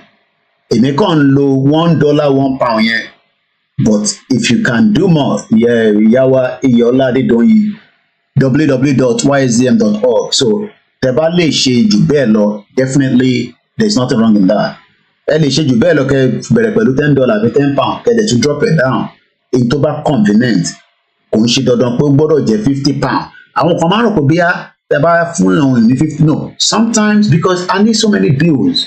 Màá dẹ̀ fún yín ní information kan pé ẹ má bínú pé mo kàn tún fẹ́ sáré divert kékeré ni because a lot of things mo fẹ́ discuss lálẹ́ but tó máa bí di 12 lọ́dọ̀ mi ni máa bẹ̀rẹ̀ programu message Baba Akíntóyè yẹn. Mo ń kà nǹkan lórí BBC kí n tó wá sórí show lẹ́ẹ̀kan ọ̀hún dà. Ṣé gbọ́n kan tí BBC sọ? Absolute poverty. UK sees the biggest rise for 30 years. tí UK bá wà in poverty ṣe mọ̀ pé àwa náà ti ní problem nìyẹn. The figure jumped to 12 million as at 2022-2023. That's a rise of 600,000. This means that the rate of absolute poverty in the UK now stand at 18%. I'm born even later. So lẹ́ẹ̀kan sí anything tó bá convenient ní kó lùkàlùkù wa lọ fi síbẹ̀. Kódà wọ́n tó wà Nàìjíríà tó bá jẹ́ 100 naira ló convenient fún ẹ fi síbẹ̀. It will go a long way. Ẹ ń béèrè topic ẹ wà lórí screen now. So ẹ tó ń béèrè topic yẹn. Ṣèbí a ti ní write up ẹ bá dẹ̀ mọ̀ topic ẹ follow conversation tá à ń sọ. So bàbá yìí ó tún gbéra a second trip. The first trip ẹ̀ ṣe rántí pé 99 days ló lò lórí omi láti Africa lọ sí America. Ó tún wá gbéra láti Europe ó lọ sí Florida ó lò 167 days. That's about 12,437 kilometers. That's about 7,728 miles. Ló fi ṣìrìn àjò yẹn láti Lisbon, Portugal ó lọ sí Florida òun nìkan lórí omi. Kí ni mo fi ń fi lè ṣàpèjúwe ni pé ó tún ṣẹ̀ wá gbéra ìtakàtàn nísìn. Ó wá tún wá ṣe the third expedition láti North America lọ sí Europe in France. Ìyẹn take ní 110 days, 8,109 kilometers. That's about 5,039 miles. Ǹjẹ́ ìwọ náà níbi tó wà nílẹ̀ Yorùbá lẹ́nu àbí níta ǹjọ́ ready láti sacrifice the mileage láti make sure pé ìran Yorùbá bọ́ nínú pẹ̀rú? Gbogbo akọ́la máa jẹ́ sọ̀rọ̀sọ̀rọ̀, gbogbo akọ́la máa jẹ́ planning committee kan, gbogbo akọ́la máa wà involved, but gbogbo wa tájọ́mọ Yorùbá ni a ní mission ní Yorùbá nation regardless of whether they believe in it or not. Kò bá jẹ́ ẹni tó wà nínú politics lọ́wọ́lọ́wọ́ ni ẹni tó sínú politics ni àwọn tó disagree ni because ó ti wà important pé kíran wa kó bọ́, and that is about what I can tell you on this man. But he eventually died on his last mission. Yorí bàbá náà lélẹ̀. The ocean is calm 1 minute and then storm later. During this trip I experienced kí ló dé tí Instagram ìtànkẹ́. I experienced about 60 tropical storms. That is in táwa náà experience nísìnyí gẹ́gẹ́ bí ọmọ Yorùbá nìyẹn. Oríṣiríṣi storm, oríṣiríṣi nǹkan ló ń ṣẹlẹ̀ láàrin méjì tí a fi gba Yorùbá nation. Different things are happening and many things will still happen. Láàrin ẹ̀ wọ́n máa infiltrate wa. Láàrin ẹ̀ ni ìyá onítìrí dé. Láàrin ẹ̀ ni oríṣiríṣi nǹkan, oríṣiríṣi information, and sometimes these storms is to divert the real reason that ṣe ní àfikún ní Nigeria. Our main reason that ṣe ní àfikún ní Nigeria ni pé we want to have our own inalienable. You have been logged out of OLAYOMI Koiki. The account owner may have changed the password. Láti bó síbò. Jack account ni. That's strange. Mo kí gbogbo alẹ́ nǹkan sí. Mo kí wa pé ẹ̀jẹ̀ ń login padà. You know what happened there. All right, I'm going to deal with that in a minute. So anyway, let's leave this. I've just given us a background of someone.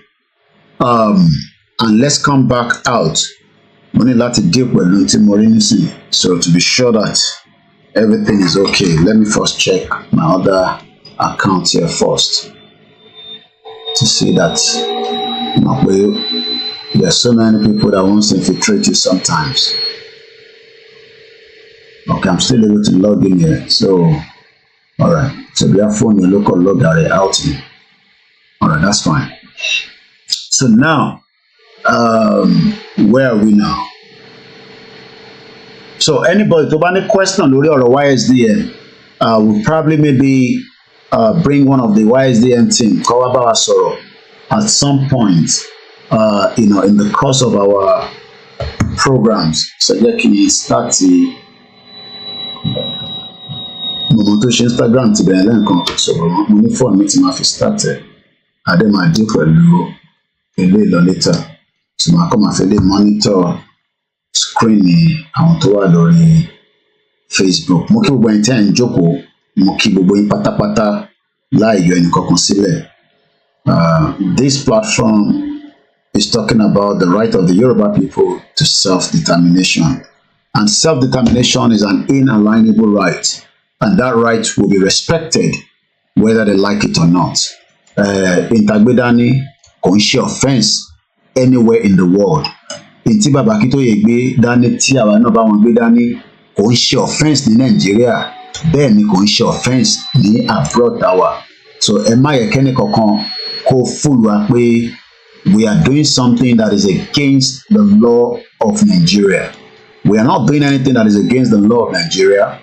We are doing what is needed to get the hell out of the contraction known as Nigeria, because Nigeria is a contraction and there's nothing you can do to fix Nigeria. It is just too late to fix Nigeria. So what I'm going to do now, I want to open up what we're going to read about quickly. So, first Shilibi by part 1. Okay. All right, so let me bring my screen. Let's change my screen. Now, ká tó lọ sí nǹkan tí mo fẹ́ open yẹn. Let's come this way first. Ìlú méjì ni Bàbá Akíntóyè dárúkọ tó fi ń bá Tinubu sọ̀rọ̀. Ó máa gbọ́, kò ní gbọ́. I hope ó máa gbọ́. I hope pé Tinubu máa gbọ́. But subject to intent rí nísìn, òun ni document tí Bàbá Akíntóyè tí wọ́n check kọ ní February. Copy yẹn náà ló wà lọ́wọ́ mi. Ó ti wà lórí website mi tá ń pè ní KOIKIMEDIA.com. So let me bring that back again. Let's go back to my website. So tẹ́ bá lọ sórí website mi, ẹ̀yin náà lè lọ. Ṣèyí tẹ́ máa ń sọ pé yẹn mọ nǹkan tí Bàbá Akíntóyè ń sọ. Ẹ̀yin náà lọ sórí website wa www.koikimedia.com. Tẹ́ bá débẹ̀, ẹ click lórí Yoruba document files. You'll find a lot of information and different things. Ìwé Bàbá Akíntóyè wà níbẹ̀, PDF is about 519. Tẹ́ bá lè print ẹ̀ jáde, tẹ́ bá lè print ẹ̀, there's nothing wrong in that. But tẹ́ bá lọ sí under Yoruba Nation. We're improving this page as swiftly as we can. I can't remember section to what. I think again Lawanda News. Yeah, that's it. So ẹ̀yin tó yẹ bá fẹ́ number má bínú choose this.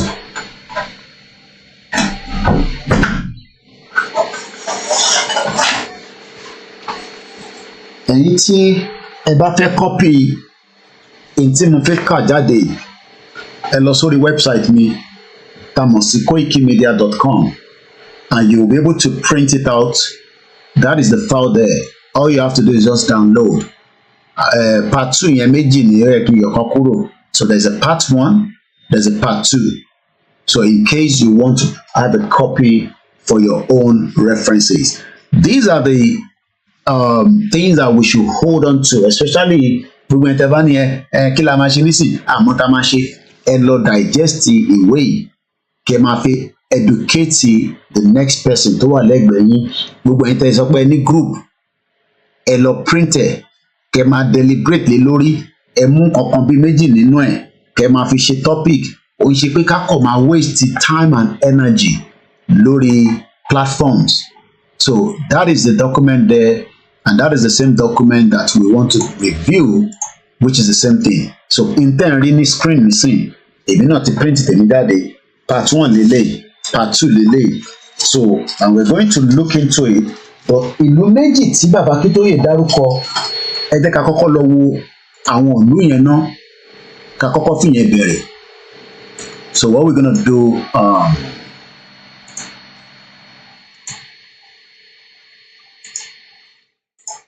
ẹ jẹ́ ká kọ́kọ́ lọ wo àwọn ìlú méjì yẹn.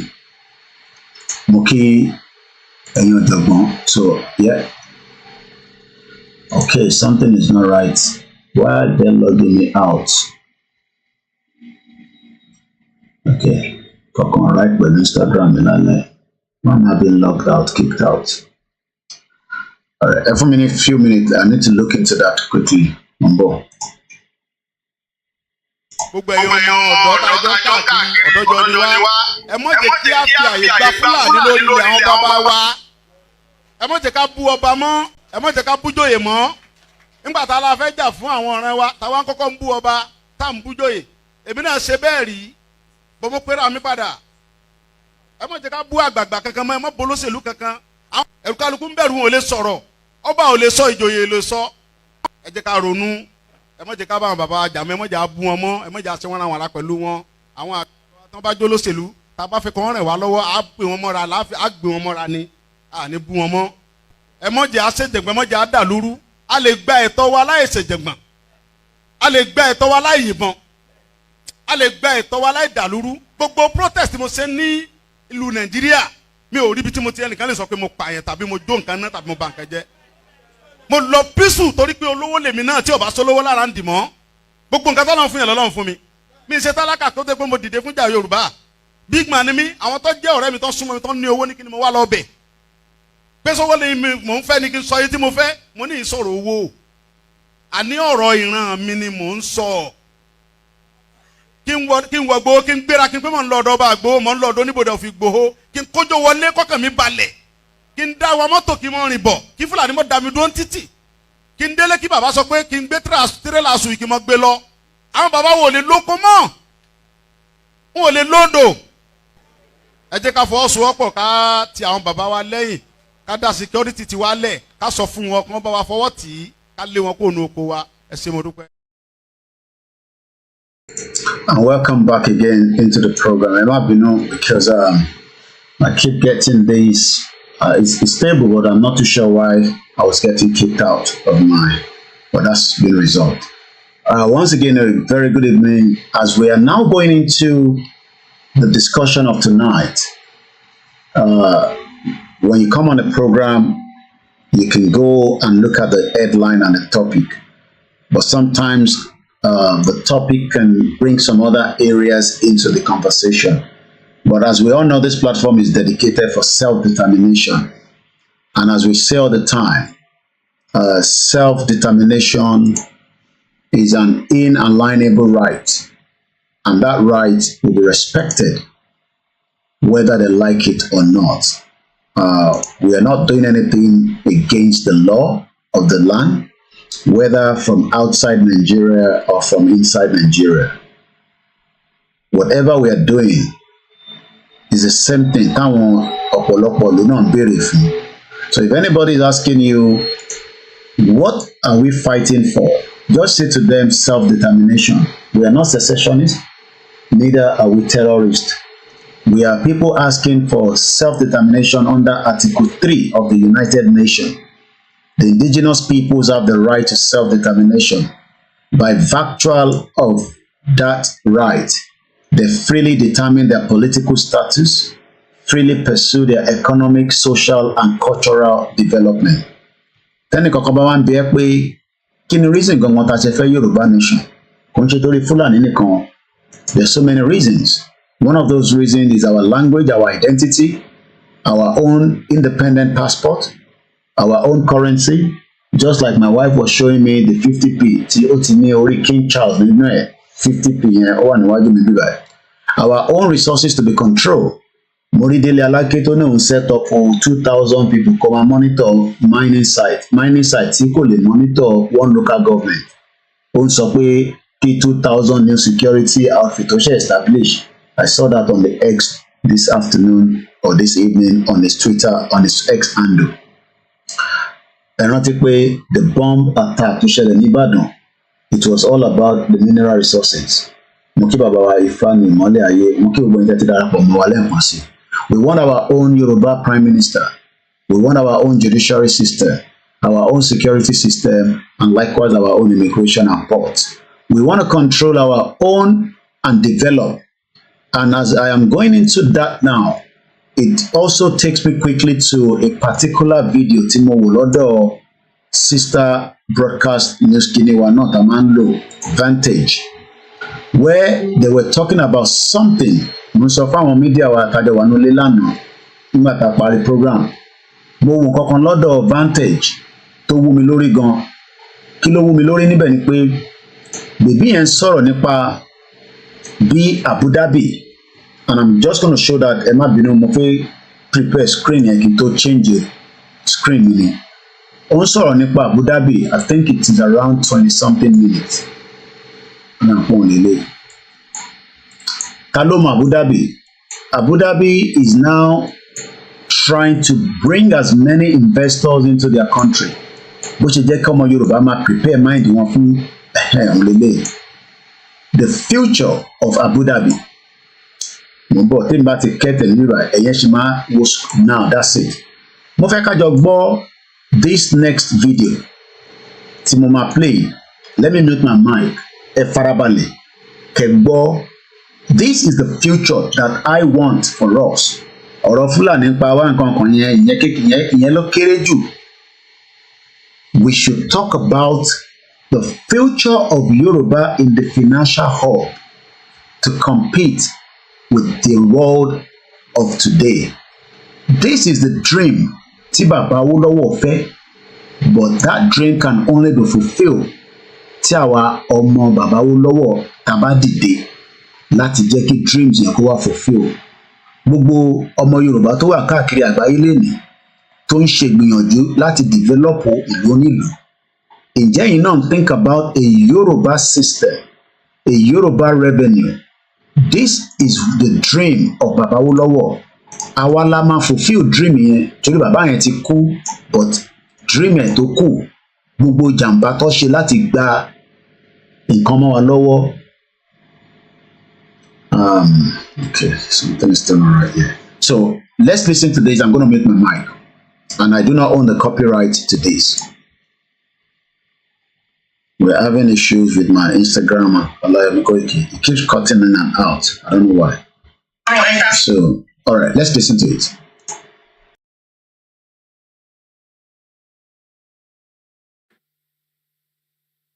Our next story comes from Abu Dhabi, the capital of the United Arab Emirates, home to about 1.4 million people and an array of tourist attractions. But some would say Abu Dhabi's most interesting attraction is its money.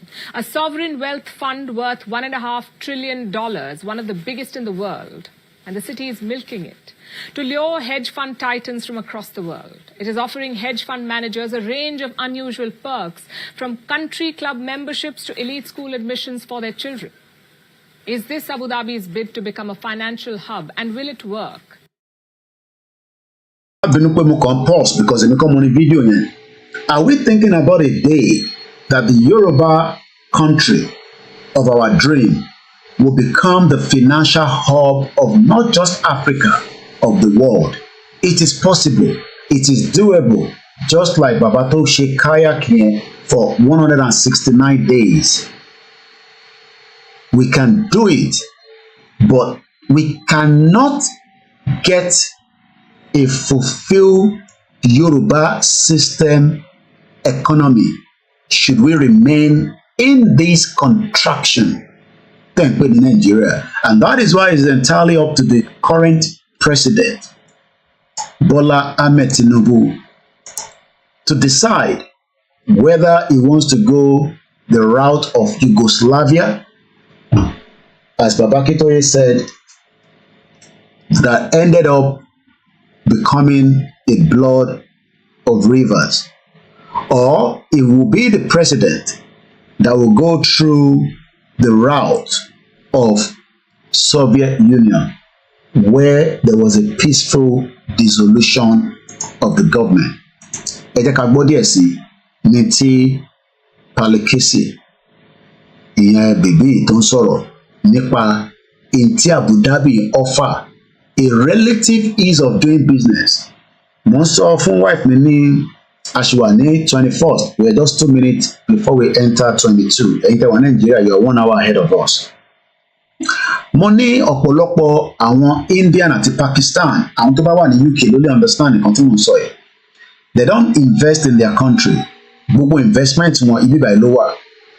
ìdí tí àwa ṣe lọ invest ní Nàìjíríà ni pé because we believe that at the end of our whatever period tá a bá lò ní UK and I guess it's the same thing in Europe and America pé a máa padà lọ sí ilé láti lọ kó èrò kó gbogbo wàhálà tá a ṣe labroad ẹni tó bá kọ́lé sílé ẹni tó bá ní business but inter factor ni pé Nigeria economy àti system was never going to work. So today, the Indians and the Pakistan kept their money in UK, but our pool owó tiwa jáde àgbè lọ sí Nigeria, Africa, because àwa náà fẹ́ double owó yẹn ẹni tó ń ta mọ́tò ẹni tó ń ṣe this ẹni tó lè establish nǹkankan because alẹ́ experience kékeré ní ibà àwa fẹ́ lọ lò lọ́hùn. The same thing tí wọ́n bàjẹ́ lọ́wọ́ bàbá wó lọ́wọ́ òun náà lọ ti bàjẹ́ lọ́wọ́ individual kólúkálukú máa rù lọ́kàn ẹ̀ kí lèmi lọ ṣe sílé ǹjẹ́ mo jèrè tí mo lọ ṣe sílé ẹ ní láti sọ fún mi ẹ bá fẹ́ fi sínú comment section káwọn tí ẹjọ́ wà lórí program kọ́ lè bá kà ẹ fi síbẹ̀ ẹ farabalẹ̀ kẹgbọ́n nǹkan tí mo sọ nísìnyí kólúkálukú rù lọ́kàn rẹ̀ pé látìgbà tí ìran mi kan ti jáde kúrò ní Nàìjíríà tó lọ sí Europe kí ni èrè tó dá padà àti pé ṣé wọ́n sì ń jẹ èrè yẹn. Many of you build houses that you can't go back to. Many of you establish schools that end up becoming, knockoff because of the Fulani government. Many of you establish things that would have been of benefit to our people and Nigerians as a whole, but nothing worked even after all those things were set up. Many of us were investing heavily in Nigeria. And at the end of the day, we realize now that the same thing tó ṣe fún bàbá wó lọ́wọ́ òun ló padà ṣe fún àwọn ọmọ ẹ̀. Because if the country was going to change, if the country was going to be like Abu Dhabi to offer a relative ease of doing business, àwa ọmọ bàbá wó lọ́wọ́ tí wọ́n jẹ́ kó rí ṣe délẹ̀ tó destroy gbogbo tó ń pè ní Western region products.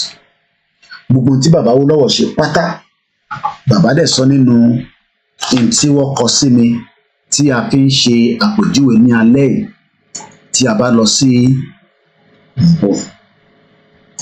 mo fẹ́ change the screen yẹn because mo fẹ́ máa change ẹ̀ ká lè máa rí tá a bá lọ sí article tó wà lọ́wọ́ mi bàbá kọ síbẹ̀ ẹ jẹ́ kí n number quickly so that kí n má mix it up. So this is 1, this is number 2, this is number 3, number 4, number 5,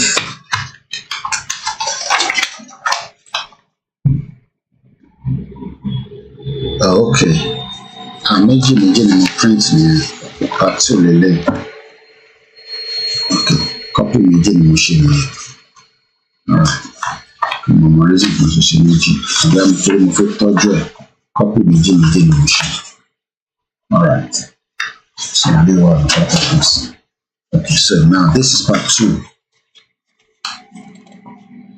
Alright, so now tẹ́ bá rántí pé tá bá wo ibi tí bàbá sọ̀rọ̀ dé níbí báyìí ó dà pé nínú part 1 ló wà. We used to have a Western region that we became the world largest exporter of cocoa.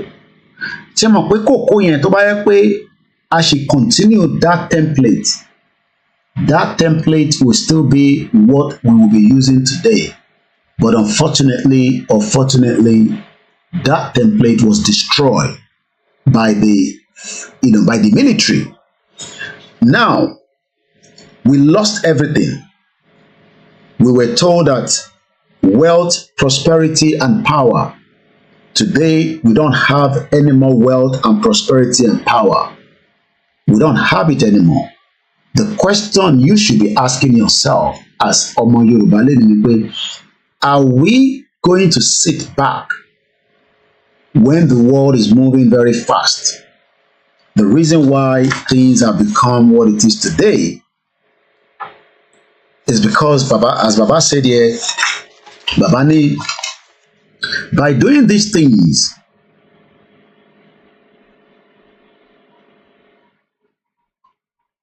okay, let me go one step back.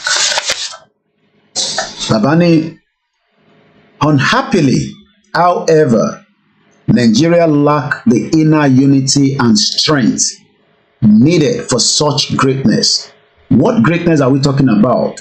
This greatness, like Abu Dhabi, that is now trying to bring many investors into. All right, I'm not sure. It looks like there's a problem with Instagram tonight because you might be able to the same problem with join Instagram.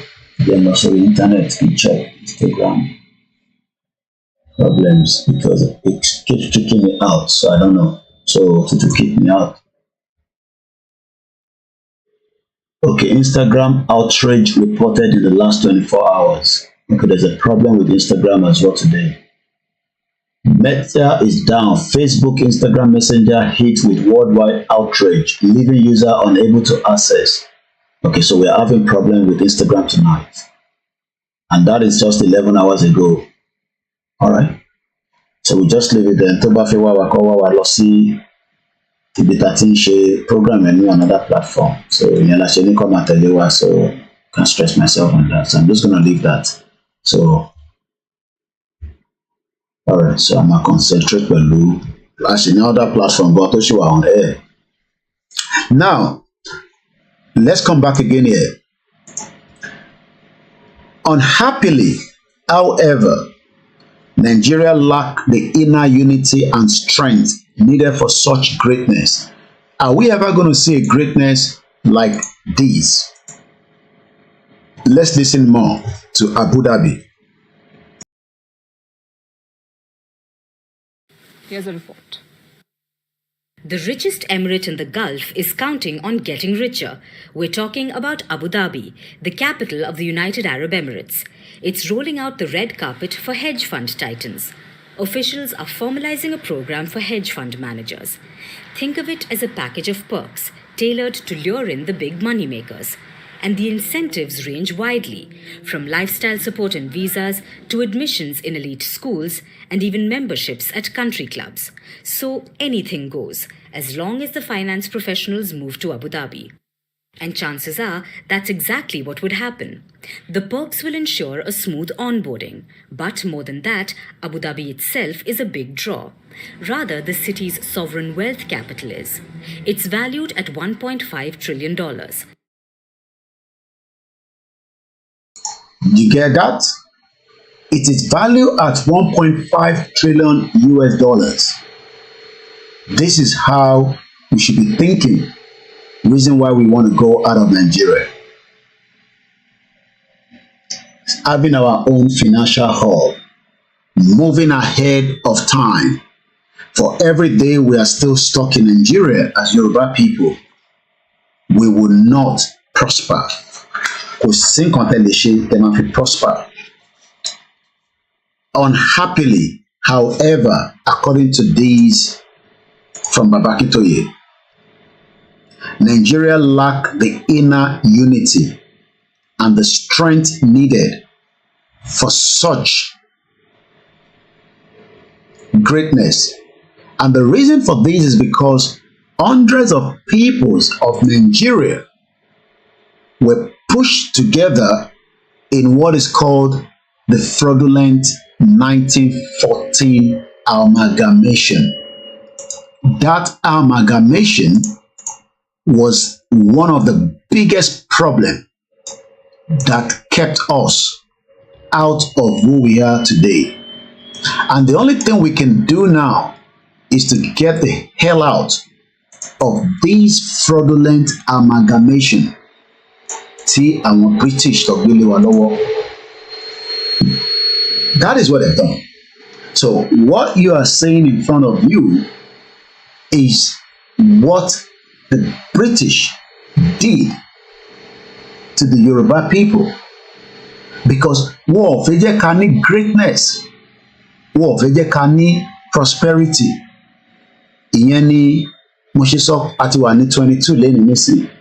Ìyẹn ni mo ṣe sọ pé alàgbà kan ó pè mí lánàá 16 years in UK and he doesn't have the right to this country.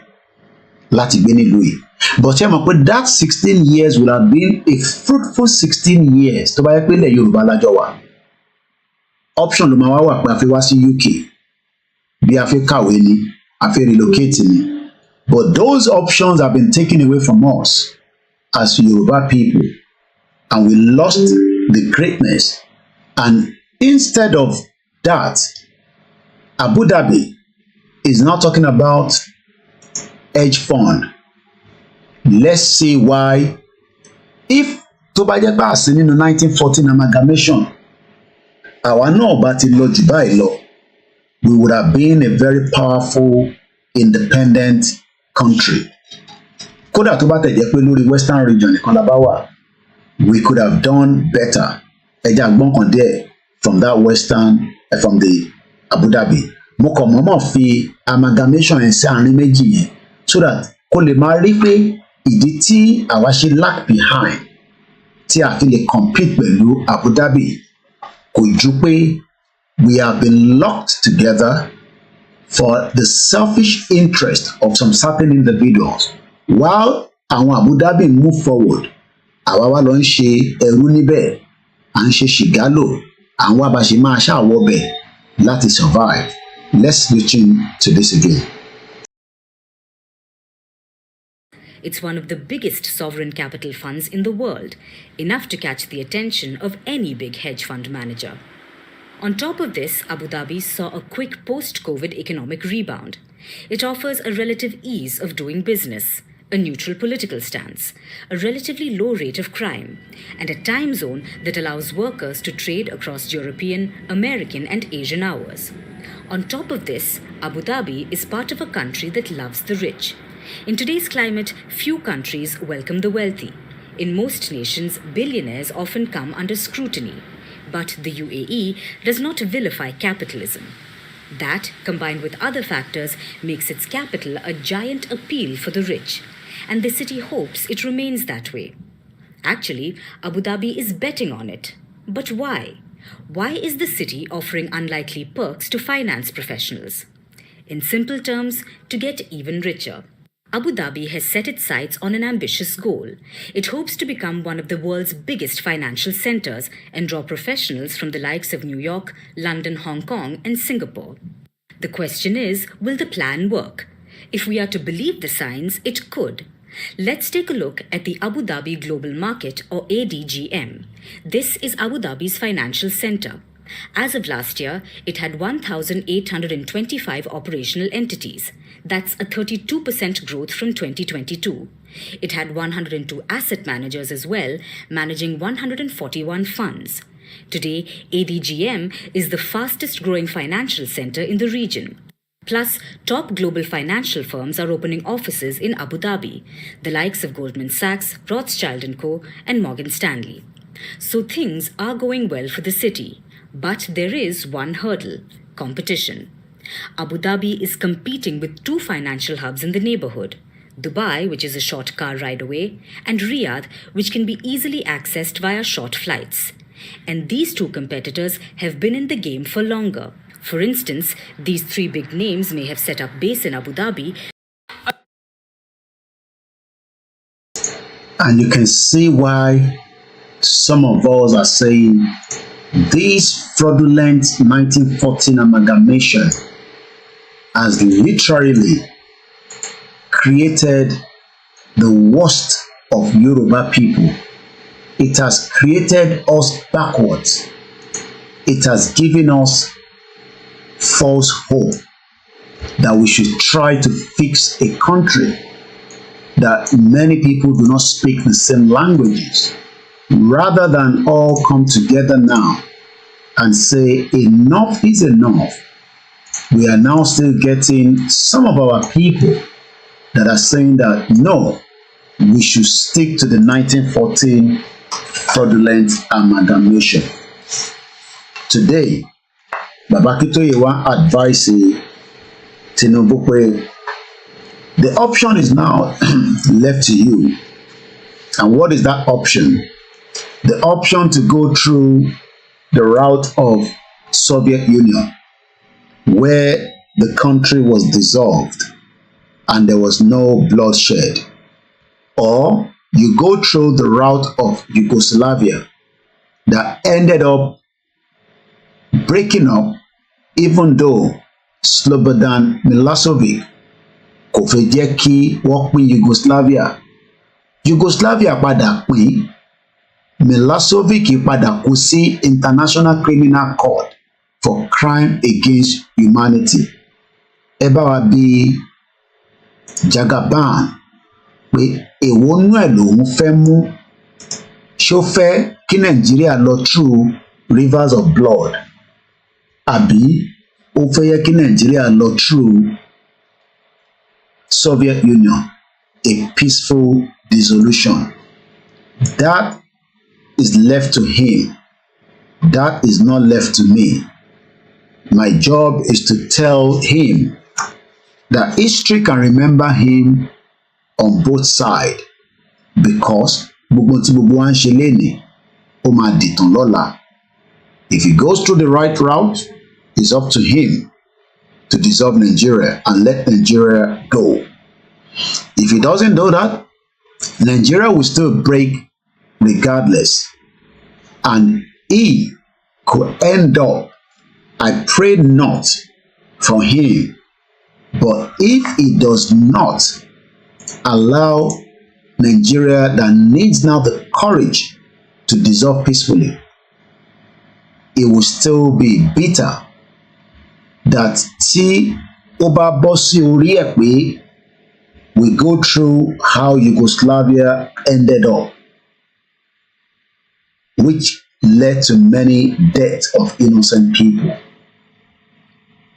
I pray not Tinubu could be charged for crime against humanity.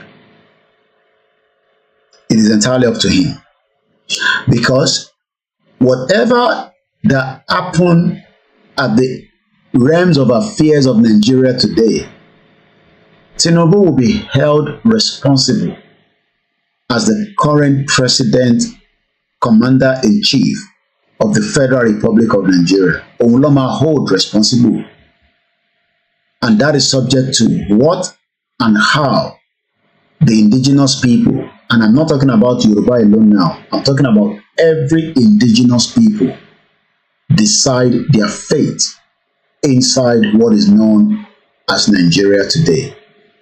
I hope that those that are handling the affairs on his behalf will tell him the history that I'm about to read again, and I'll continue to read that in these years. Ó gbọ́, kò gbọ́, but that is not going to hold us back fún àwa tí a fẹ́ lọ, àtàwọn Biafra tó ń campaign, àtàwọn Middle Belt, àtàwọn tó kù tó fẹ́ lọ àtàwùsá, even if they are small in proportion. But let's say this clearly. President Tinubu cannot stop the Yoruba people from asking for their right to self-determination. He cannot stop our right to self-determination. And do you know why?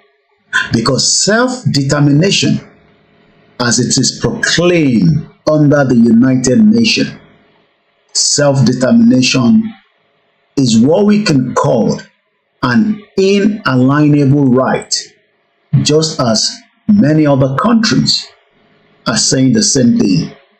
We are not doing anything different. Igboho is not doing anything different. Baba Akintoye is not doing anything different. The world media is not doing anything different. None of us are doing anything different. And there's evidence that back what I'm saying.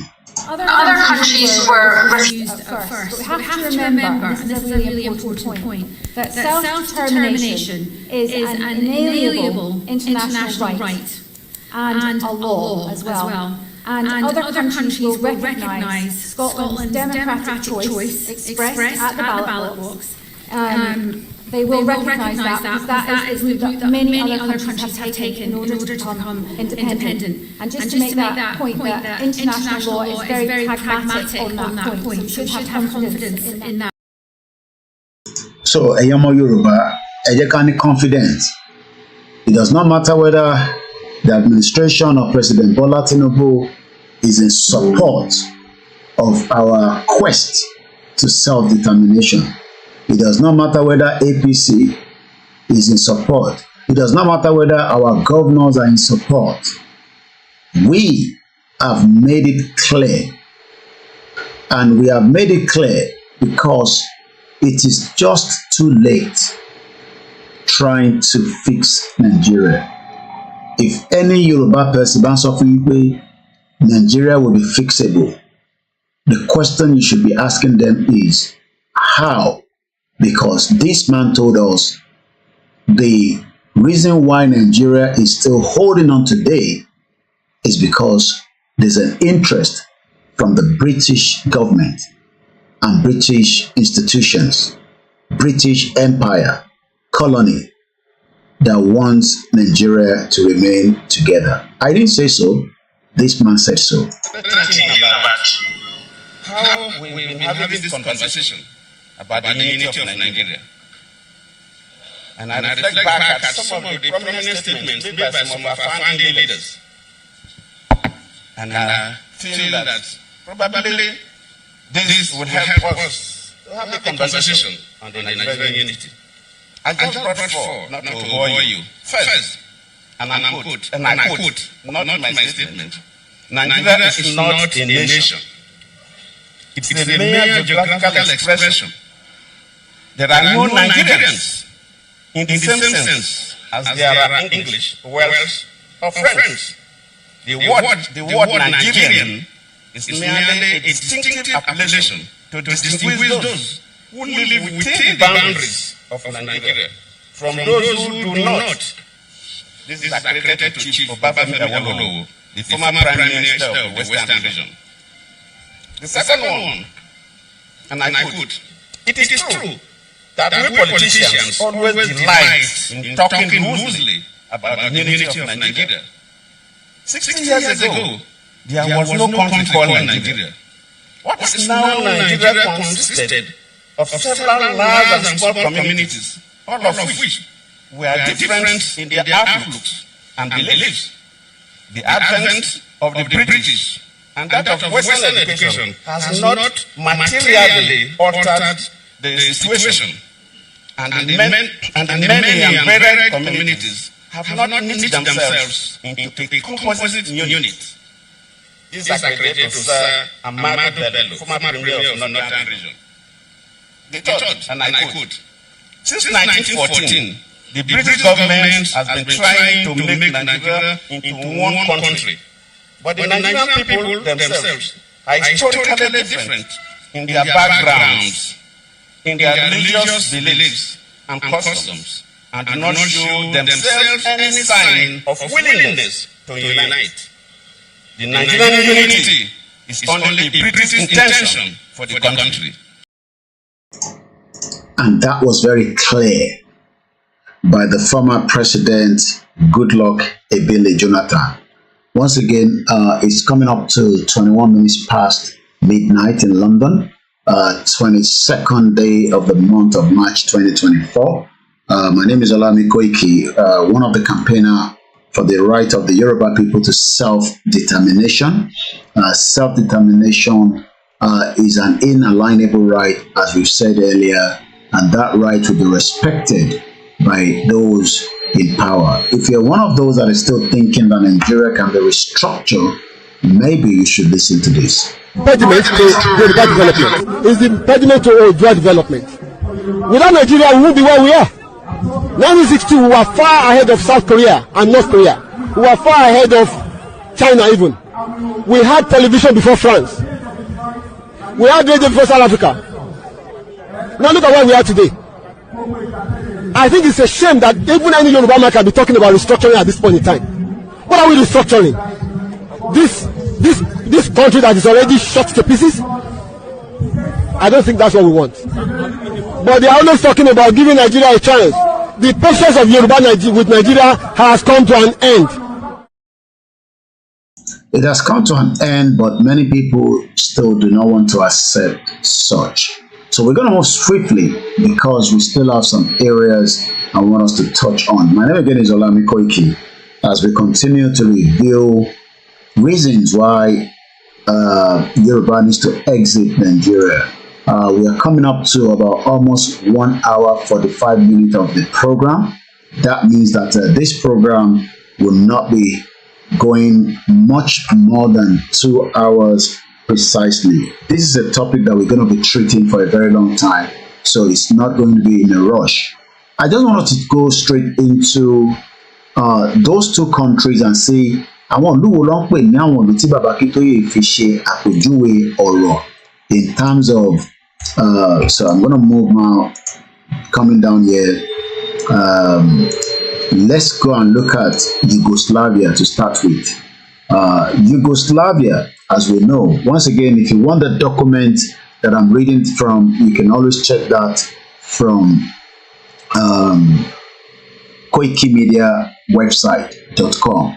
Nigeria has collapsed part 2, and also Nigeria's collapsed part 1, or Nigeria needs now the courage to dissolve peacefully. Shout out to those of you on Twitter space. Sorry for those of you on Instagram, not too sure what is going on tonight.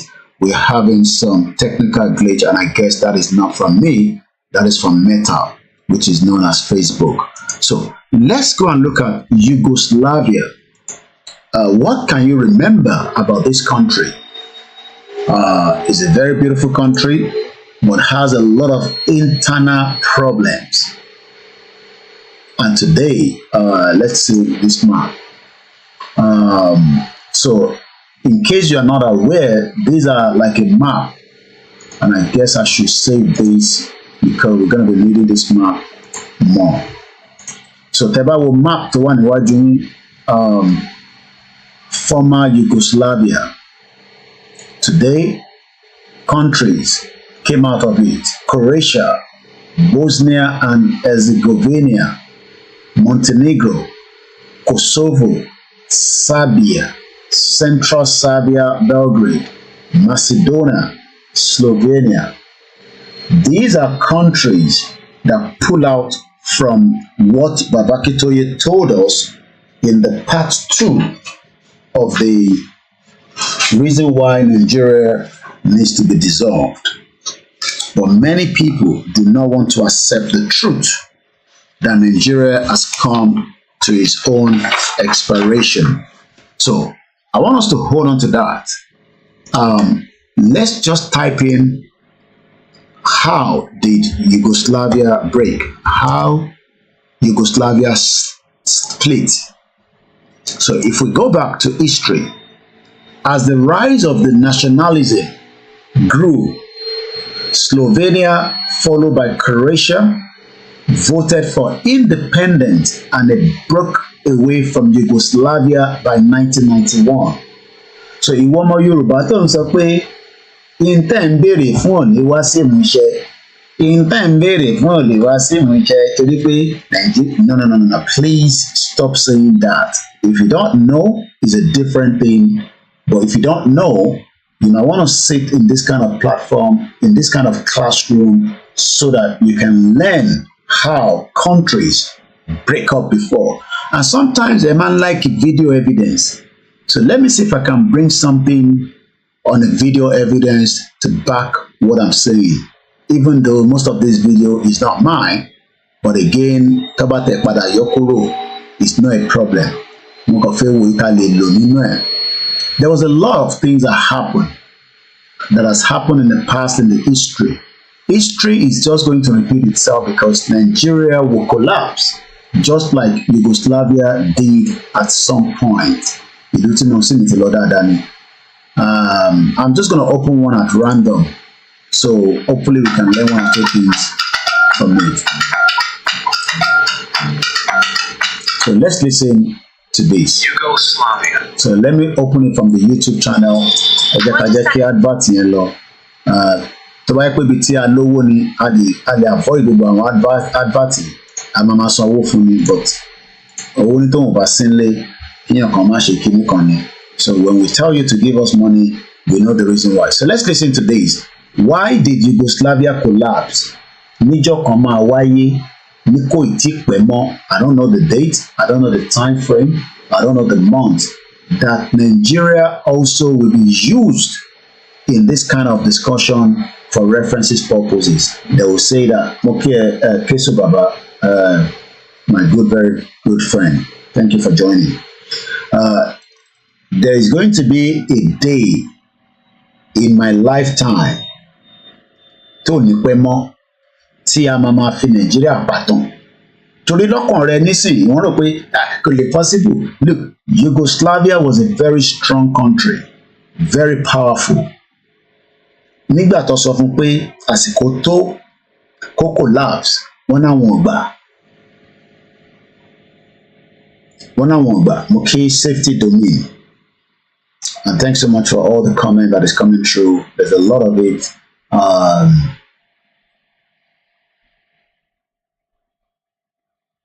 Okay, Yakini Mustafa, I can cite you there, and the rest of you that have joined us, and those of you that have gone to sleep. Let's listen to this. I'm going to mute my mic so that there will not be interference. And I don't own the copyright. It's just for educational purpose.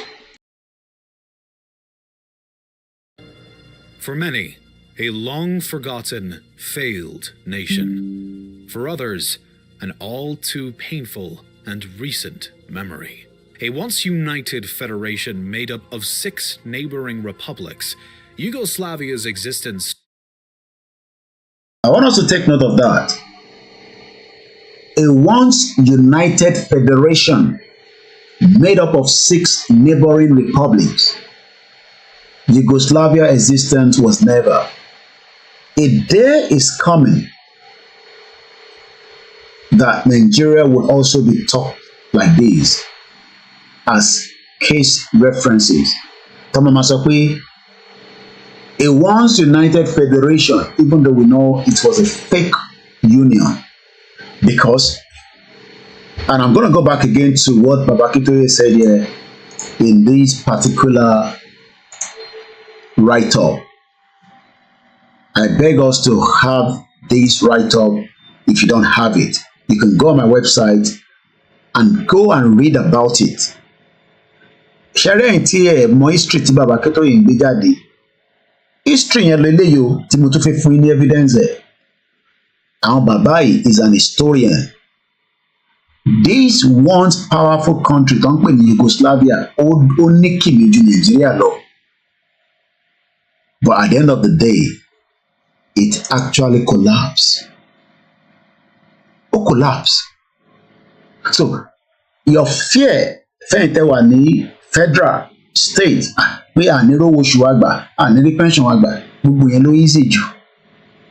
Everybody that is working with the federal or the state will still be accounted for. You will be paid your pension. You'll be taken care of. You'll be looked after. It will become a new system that represents me and you first before anybody.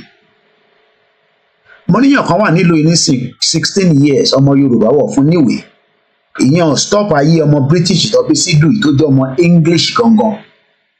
Because ìgbà lọ bí òun sí àwọn bàbá ẹ̀dẹ̀ ló dá wàhálà sílẹ̀ sáwà lọ́rùn. Arákùnrin yẹn pè mí lánàá 16 years ló ti lò ní UK wọ́n tí ní ìwé. Ṣé mọ̀ pé 16 years yẹn tó wáyé pé ilẹ̀ Yorùbá láwà kò sí nǹkan tó máa bèrè pé ṣọ́ níwèé àbọ̀ níwèé àbí ṣé ní Ìbàdàn tí wọ́n wà ní síjú máa ṣé nǹkan bẹ́ẹ̀ pé ṣo níwèé. Ó dìgbà tó bá travel ló máa mọ mí nìkan tá à ń pè ní ọ̀rọ̀ òwe ìgbénu. Kò lè ní understanding ẹ̀. Ok, ní Lagos State tó wà ní sí tó ti ń wò mí ṣé nǹkan bẹ́ẹ̀ pé ṣo ní right láti wà ní Lagos State. No, ọmọ Yorùbá ni yẹn. Ò bá wà láti Èkìtì kó máa gbé ní Lagos State ọmọ Yorùbá ni yẹn. Lóòótọ́ a lè máa sọ pé àwọn Igbo ń gbé pẹ̀lú wa, yes wọ́n máa gbé pẹ̀lú yìí because Nàìjíríà lẹ́yìn gbogbo wa. So kí ló expect? Ò fẹ́ kí Igbo gbé pẹ̀lú yìí. Ìyẹn máa jẹ́ ìta máa sọ lọ́jọ́ iwájú and kò sí bẹ́ẹ̀ ṣe lè ṣe náà. Ìyẹn máa jẹ́ relationship tá a bá ní pẹ̀lú ìlú kọ̀ọ̀kan ṣùgbọ́n wọn náà lọ sí African countries. Ó ṣe rí nìyẹn. But the main important thing tó ṣe wá lójú gangan tó yẹ kó mú wa nígbà àyà òun ni pé we will be able to control the narratives And what is the narratives? The narrative that we will now be able to decide. Nígbẹ́ criminal tó ń ṣe fake drug tó jọmọ Igbo kò máa gbé pẹ̀lú wa náà a máa lè padà lọ sílùú ẹ̀. Tó bá máa gbé pẹ̀lú wa kò gbọ́dọ̀ ṣe fake drug, kò gbọ́dọ̀ lọ gbé nǹkan tó wà contraband wa. A máa ní passport tiwa, a máa ní owó ìlú tiwa, a máa control resources wa. Mo kí ẹ̀gá ní Olóyèdè. But the present day Nigeria right now accept everybody to live wherever they want to live. Èmi ni mo ní mo kúrò nílùú yìí ni mo ṣe jìyà 15 years tí mo dẹ̀ ṣì ń jẹ́. But wọ́n wá ní òkè tó bá náà fi kúrò nílùú yìí, a máa capture data ẹ̀, a máa gba fingerprint ẹ̀, mo ní no problem. Ṣé pé kí n fi jókòó sí ìlú yìí, mo yàn ṣe problem. So what I'm trying to say is that for those of you tẹ́ máa ń sọ pé kò possible, in tí bàbá Akíntóyè fi kọ ìwé jáde òun ni mo fẹ́ play video fún yín o. Bàbá Akíntóyè ti sọ fún wa pé Nigeria needs now the courage to dissolve peacefully. Ìyẹn kò sọ́wọ́ Bọ́lá Ahmed Tinubu bóyá ó fẹ́ kó dissolve peacefully àbí kó di ìtàjẹ̀sílẹ̀. Kò sẹ́ni tó ń gbàdúrà ìtàjẹ̀sílẹ̀, but tí President Tinubu tí kò bá ṣe ní tó yẹ kó ṣe, probability wà pé ìtàjẹ̀sílẹ̀ máa wà.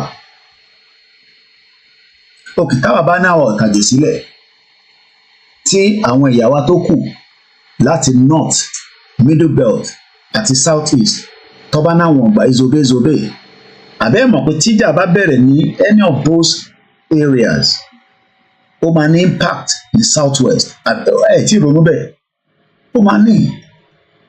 Lóòótọ́ wọ́n lè máa jà níbẹ̀, but ripple effect ẹ̀ máa dọ́dọ̀ tiwa náà. Torí kò sí bó ṣe fẹ́ máa jà ní àwọn òkè ọya lọ́hùn yẹn tí ìjà yẹn ò ní ní impact sí ìsàlẹ̀ níbi táwa wà. So máa ronú bẹ́ẹ̀. Ṣé ẹ jẹ́ ká jọ gbọ́ Yugoslavia, kí ló fà á tí wọ́n fi pín? Àti pé nígbà tó fi pín, wọ́n bẹ ẹni tó jẹ́ president wọn, ẹ jẹ́ ká lọ mú ojú ẹ̀ jáde, Slobodan, mo ti close kìíní, ok, ìyẹn wà bẹ́ẹ̀. Milosevic, ojú ẹ̀ lélẹ̀, wọ́n bẹ títí bá ṣe ń bẹ Tinubu nísìn, bá ṣe ń bẹ àwọn olóṣèlú wa tó dá wa lóhùn. Wọ́n bẹ arákùnrin yìí for a very long time, ó ní òun ò gbọ́, òun ò nígbà, òun lélẹ̀ nísìn nígbà tó wà ní, ó ti di pé wọ́n gbé lọ sí International Criminal Court, ibẹ̀ ló padà kú sí. Slobodan Milosevic is no hero. À ń sọ fún Tinubu nísìn pé wá ṣe hero nílẹ̀ Yorùbá, ó náà wọ̀n gbọ́, ó náà fẹ́ fix Nàìjíríà. À ń béèrè pé ọ̀nà wo ló fẹ́ fi gbà fix Nàìjíríà? Ó ní ìṣọ̀kan Nàìjíríà jẹ mí lógún. The same man tó sọ fún wa pé I do not believe in Nigeria. So arákùnrin tó ń pè ní Slobodan Milosevic, òun lẹni tó jókòó yìí. Wọ́n sọ fún níjọ́ náà lọ́hùn pé Yugoslavia ti deal láti break up, ó náà wọn ò ní gbà kó break up, ó náà wọn ò ní gbà. Eventually Yugoslavia padà pín, òun fúnra rẹ̀ ó padà mú fún crime against humanity. Inú ẹ̀wọ̀n ló padà kú sí. Ọlọ́run ní ṣe ti Tinubu bẹ́ẹ̀, but it's up to him to decide what is good for him. Ẹ jẹ́ ká ka article yìí there. This article is from Al Jazeera, 24th of August 2016. Let's go through it a little bit. Most of the world's attention focused on today's humanitarian crisis. This is understandably preventing and ending armed conflict must be the first priority, particularly in the face of imminent and ongoing civilian suffering. Yet, it is important not to lose sight of what happens after conflicts are over. Tabani amaja, conflict yẹn máa tán, ó lè last 2 years. Biafra war lasted 3 years. But kí ló máa ṣẹlẹ̀ after that? Years of dedicated effort are needed to secure the peace and rebuild the order. Now, let's go straight. One in 1990, in the 90s, conflict in the former Yugoslavia transfixed the world much as this Syria ṣe ń lọ lọ́wọ́lọ́wọ́ lónìí. Since Yugoslavia war, ìyẹn ogun tó padà ṣẹlẹ̀ nílùú Yugoslavia were finally brought to an end. Nígbà tí ogun yẹn wá sí ìparí, the international community has invested significant effort to help restore peace and security in the Western Balkans. Meaningful progress has been achieved in critical areas such as democratization, particularly through Euro-Atlantic integration and the European Union accession process. The return of dangerous rhetorics. Ó dà pé wà tó ń ṣe kéèsì ẹ̀ lọ lélẹ̀, ẹ jẹ́ ká kọ́ gbọ́ díẹ̀ nínú ẹ̀, bó ká tó gbọ́ díẹ̀ nínú ẹ̀. However, justice and reconciliation are the essential pillars for building sustainable peace have faced far more opposition. À ń béèrè fún peace lénìí, àwọn olóṣèlú náà wọ́n gbọ́. Àwọn ọmọ Ìgbò ń béèrè fún ọ̀nà àbáyọ, àwọn ọmọ Ìgbò ọ̀gá wọn sọ pé àwọn ò gbọ́, ìyẹn àwọn olóṣèlú tiwọn náà. The same thing with Middle Belt, the same thing with the Southeast. Not everybody is asking for a peaceful dissolve of Nigeria. But àwọn tí wọ́n rò pé àwọn ní agbára wà lọ́wọ́ wọn, wọ́n ti gbàgbé pé one day things will not be the same. Initially, some progress was achieved supported by far-sighted leaders such as the late Serbian Prime Minister Zoran Đinđić and Croatian President Stajan Misic. In the past few years, though the situation has greatly deteriorated with the return of rhetorics and policies not seen since the outbreak of conflict, some government officials throughout the region regularly misrepresent and disregard the judicial and historical record, which is what is going on in Nigeria today. Elomuna Bikano, you kidnap him, you rendition him to Nigeria, and you expect the Biafrans to sit back and hold their hands. If they are doing so now, they're just doing so for a very, very limited time.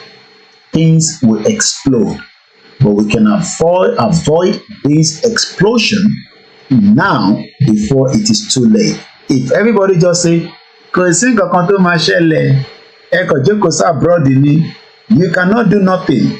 Okay, we don't have the power to do nothing. But what about those that have the will and the desire to do it? How do you stop them? How do you say to somebody that ẹni tí Fúlàní ń pa family ẹ̀, they will fight back?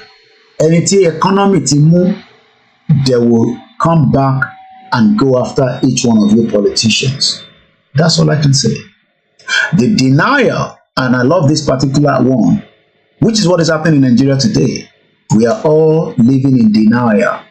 Unlike irọ́ tó pọ̀, there is a current genocide, crime against humanity. War crime is almost commonplace today. Ta ló ń sọ̀rọ̀ sí? Nobody. There's war crime going on in the southeast. Nítorí pé àfẹ́ àwọn ọmọ Ìgbò àláìkí wọn, àkí àǹtí ó ṣẹlẹ̀ sọ́dọ̀ tiwọn. Lọ́dọ̀ tiwa fúnra wa, Buhari pa 28,000 ọmọ Yorùbá. Ìyẹn tó láti dá ogun sílẹ̀ Nàìjíríà fún wa. But yet, we hold back, we decided not to. But in tí Buhari ṣe fún ìran Yorùbá, òun ló ń lọ lọ́nkàn yẹn. And when we are here talking, some idiots will come and talk nonsense and type in nonsense. Because lọ́kàn wọn bí eré ọlọ́kùnrin àmọ̀ ń ṣe movie ṣe mọ̀ á jẹ́ gẹ́gẹ́ bí Kúnlé Afọláyan, àwọn èèyàn náà fi make owó náà lọ́n ṣe movie lọ́n gbé sórí Netflix. If I want to go do that, I will not be doing this. Mọ̀mọ́tẹ́ èmi náà lè máa ṣe, èmi náà lè máa lọ ṣe skit ní UK máa fi pawó. But then I will not have all this time for all these things I'm doing. Màá abandon ilé, màá máa ṣe nǹkan míì. But kò ń ṣe gbogbo wa la máa ṣe the same thing at the same time. Sometimes people say, ìjọba àwọn Nàìjíríà ló ṣe lè sọ̀rọ̀ ẹ tí rẹ́dì ni tẹ bá rẹ́dì ẹ̀mí ronú bẹ́ẹ̀ torí pé àwa la ní population. ṣé mi ni màá kọ́kọ́ sọ pé genocide ń ṣẹlẹ̀ ní Nàìjíríà o ẹ tí gbọ́ rí látijọ́ tí a ti ń ṣe program pé genocide ń lọ lọ́wọ́lọ́wọ́ nínú Nàìjíríà but yet everybody is keeping mute, everybody is keeping quiet. Àwọn tó yẹ kó sọ̀rọ̀ wọ̀ sọ̀rọ̀, àwọn tó ń sọ̀rọ̀ ẹ̀ ń lé wọn pa. Àwa tá à ń sọ̀rọ̀ ni ẹ̀ ń lé while the criminals are left alone.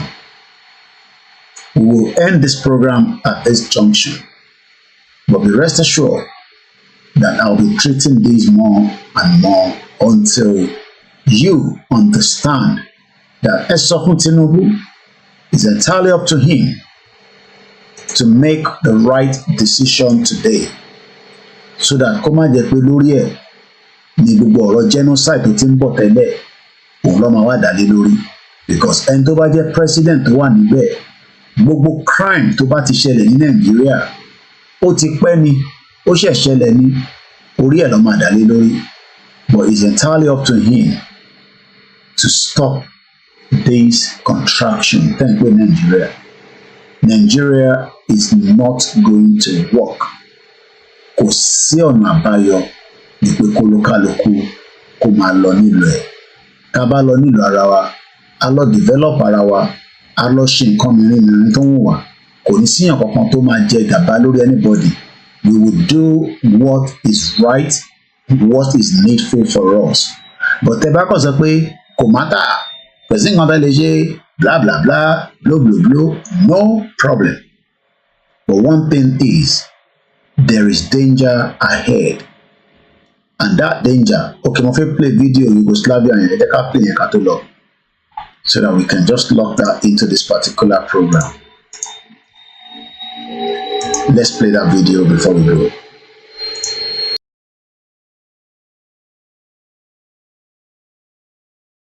Was never a simple one. With constant ethnic and religious division, it seemed that it was only a matter of time before a breakup would be imminent. But was that the only cause of Yugoslavia's collapse? And how did the ethnic disputes actually lead to the destruction of an entire federation?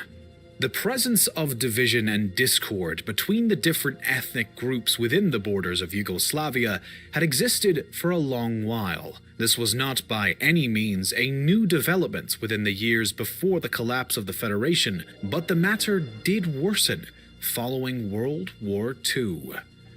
Previously, Yugoslavia had actually been the Kingdom of Yugoslavia.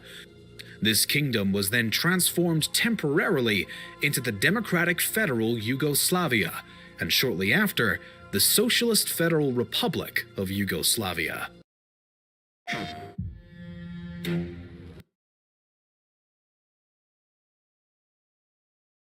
For the expansion of republics and particular ethnic groups within Yugoslavia, there was already significant disunity between the Serbs and other ethnic categories, which served as a shaky foundation from the start.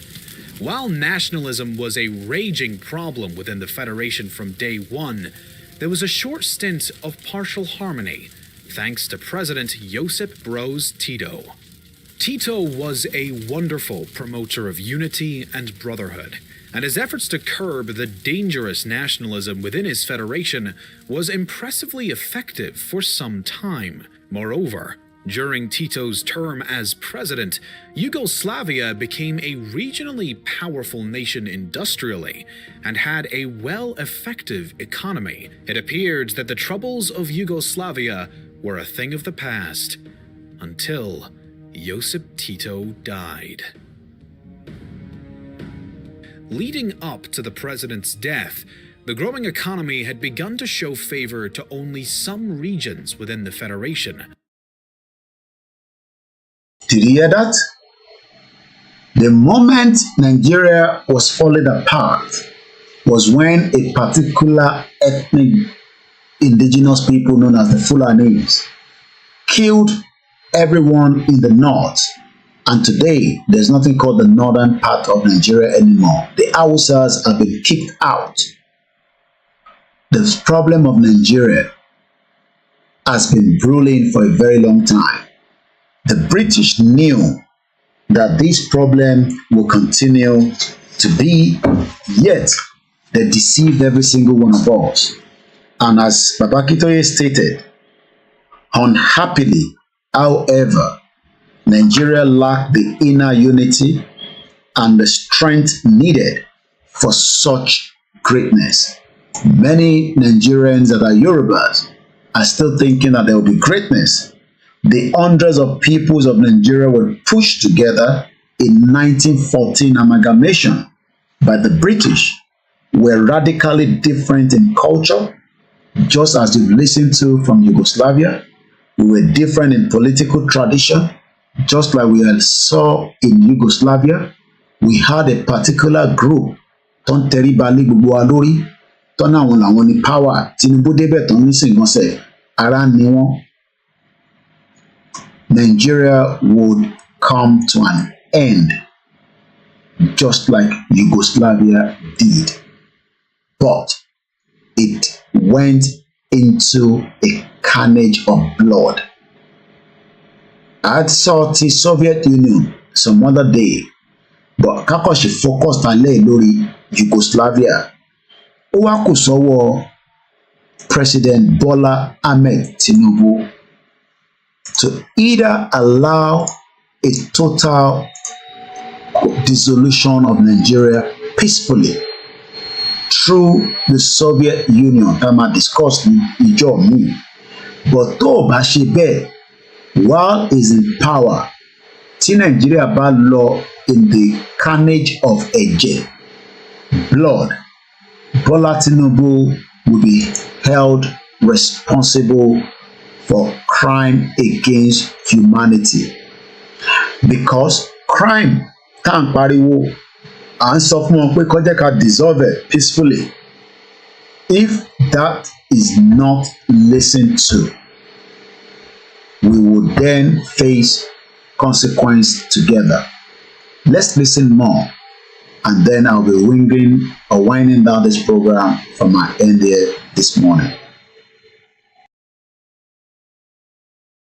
And though Tito supported brotherhood, it appeared he may have gone too far to support the individual republic's right to national self-determination. The end of Tito's administration also...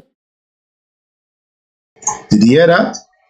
I'm sure we have the word self-determination somewhere around there. He may have gone too far to support the individual republic's right to national self-determination. Self-determination tá à ń béèrè fún, kò ń ṣe ni wọ́n ti ń béèrè fún. Gbogbo eléyìí tí mò ń tẹ̀ ń gbọ́ yìí, 1991 ló ṣe collapse. That was like 2 years kó tó di pé a lọ ṣe election MK Abiola tí Babangida àná. A very good morning, and that's how far we can go. I don't own that video, so there's little that I can play in that video, but I can share the link in case you want to go and watch it yourself. As we remind President Bola Tinubu, it is entirely up to him to do the needful, but we will not wait for him. We will continue to ask for our rights. That right is not a crime, and it has never been a crime under African Union, under Nigerian laws, under the European laws, under United Nations, that the Yoruba people do not want to have anything to do with Nigeria again. Thank you so much, everyone, that have joined us, and those of you that will be watching it at some point. We will be treating this more from Professor Banjo Akintoye. Nigeria needs now the courage. It's about courage to dissolve. Mo kí gbogbo alẹ́ nǹkan sí. Mo kí ọmọdé, mo kí àgbàlagbà. Àwa tá wà nínú Ramadan, mo kí wa. Àwa tá gbààwẹ̀ náà, mo kí wa. Àwa tá wà nínú àwẹ̀ Lent ti Kristẹni, mo kí wa. Mo kí gbogbo àwọn àbọ̀rú àbọ̀yè, mo kí gbogbo àwọn babaláwo, mo kí gbogbo ẹ̀yin oníṣẹ̀ṣe ilẹ̀ Yorùbá, mo kí ní Benin Republic, mo kí ní Togo, mo kí ní South Africa, mo kí ní different part of the world without leaving one behind. And as we say all the time, we have what it takes to pull out of Nigeria, but we must be ready and determined to face all the consequences. Thank you so much for being part of this program. Moki Awamoren Keji Olushola, Moki brother mi Olaniwaju Adekoya, Moki Prince Adeboye, Moki Sikiru Alani, Moki Mr. Adekunle Jr., Moki our Idris Abimbola, Moki Dennis, Mubai James, ẹni ẹjọ́ ẹgbàá wá o ní ìlú Nàìjíríà yìí, gbogbo alájọ máa gbára wa, kò ń ṣèmi nìkan. Mo kí ẹ̀yin tí ẹ darapọ̀ lọ́tùn lọ́sẹ̀. If I didn't mention your name, please do not take it personal. Mo kí Atobi Milomo, safety domain, you put out a lot of comments. Let me quickly read some of them out. The fraudulent figure puts Nigerian population at about 218.5 million, out of which Yoruba is allocated 21%, which is about 45.8 million people. That is more than enough to establish a country. Moki safety domain, you also say Yoruba is slightly greater in population than Algeria and 45 other African countries. What we are talking about, I wonder what the Yoruba elite are putting in their minds. You also went to say there is no African country that has the kind of human capacity the Yoruba nation has. What is wrong with our thinking? You also went to say in 2022/2023, Nigeria is a country with the highest number of people living in abject poverty per global. Of what advantage is the population when our people are being killed daily by terrorists? Spark lazy self-determination is our right, need. We need Yoruba nation as the indigenous people of Oduduwa. Again, safety domain say, we are not generation of the biblical Israelis that spent 400 years as captives in Egypt. Our 110 years in Nigeria is worse enough. Moki Atobi Milomo lẹ́ẹ̀kan sí. Ismaila Rashid Moki ẹni tó wò tó ti drop up bí ẹ ti lọ sùn. This is not the time for us to be sleeping. This is the time for us to be at least awake internally. Moki Baba wa Kẹ́hìndé, gbogbo ẹni tí ò bá mọ bó ṣe fẹ́ fi owó sínú YSDM, it's very easy. www.ysdm, Y as in bíbà tí yàn kọ yam, S sugar, D doctor, M mother, YSDM. Kí ni full meaning YSDM? Yoruba Self-Determination Movement. Mo kí bàbá wa Iyọ̀ládé Dòyìn Akínládé, mo kí ọmọdé, mo kí àgbàlagbà. Ẹni Ọlọ́run dá, mo kí gbọ́n World Media, Frank Dodo mo kí Mr. Abiodun Adébùsọ́lá, Easy mo kí gbọ́n sisters wa, mo kí ìyàwó Títílọlá Shaw. And on that note, I'm gonna say Olayola Masun. We see you when we see you again. Adúpẹ́ lọ́wọ́ àwọn tí wọ́n dúró tì wá lọ́tùn lósì, gbogbo ẹ̀yin tí ẹ darapọ̀, a kí yín gan ni o. And ilẹ̀ Yorùbá wọ́n nígbà mọ́ wa lọ́wọ́ o. Bọ̀káwa náà ṣe ohun tẹ́ ká ṣe torí pé kí ni arákùnrin tẹ́ ń rí àti girlfriend ẹ̀. Mo kí bàbá wa David Adégòkè ló ń pè ní Lugard àti Laura Shaw àbí Flora Shaw dẹ̀ ló pè rẹ̀. Àwọn tó kírètì Nàìjíríà lẹ́rìn yẹn. Ṣe rí pé wọ́n kì í ṣe Ọlọ́run, èèyàn bíi tèmi àti ẹni. And all this was just less than 110 years ago. But we can stop it if we are truly ready to stop it. And on that note, bye for now. Olayola Masun, Odaro. Yoruba nation, no going back. Yoruba nation is for life. Bye for now.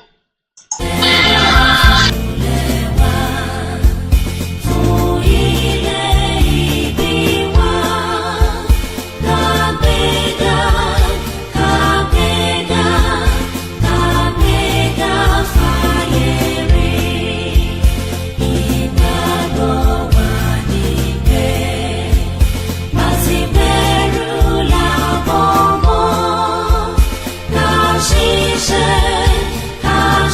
said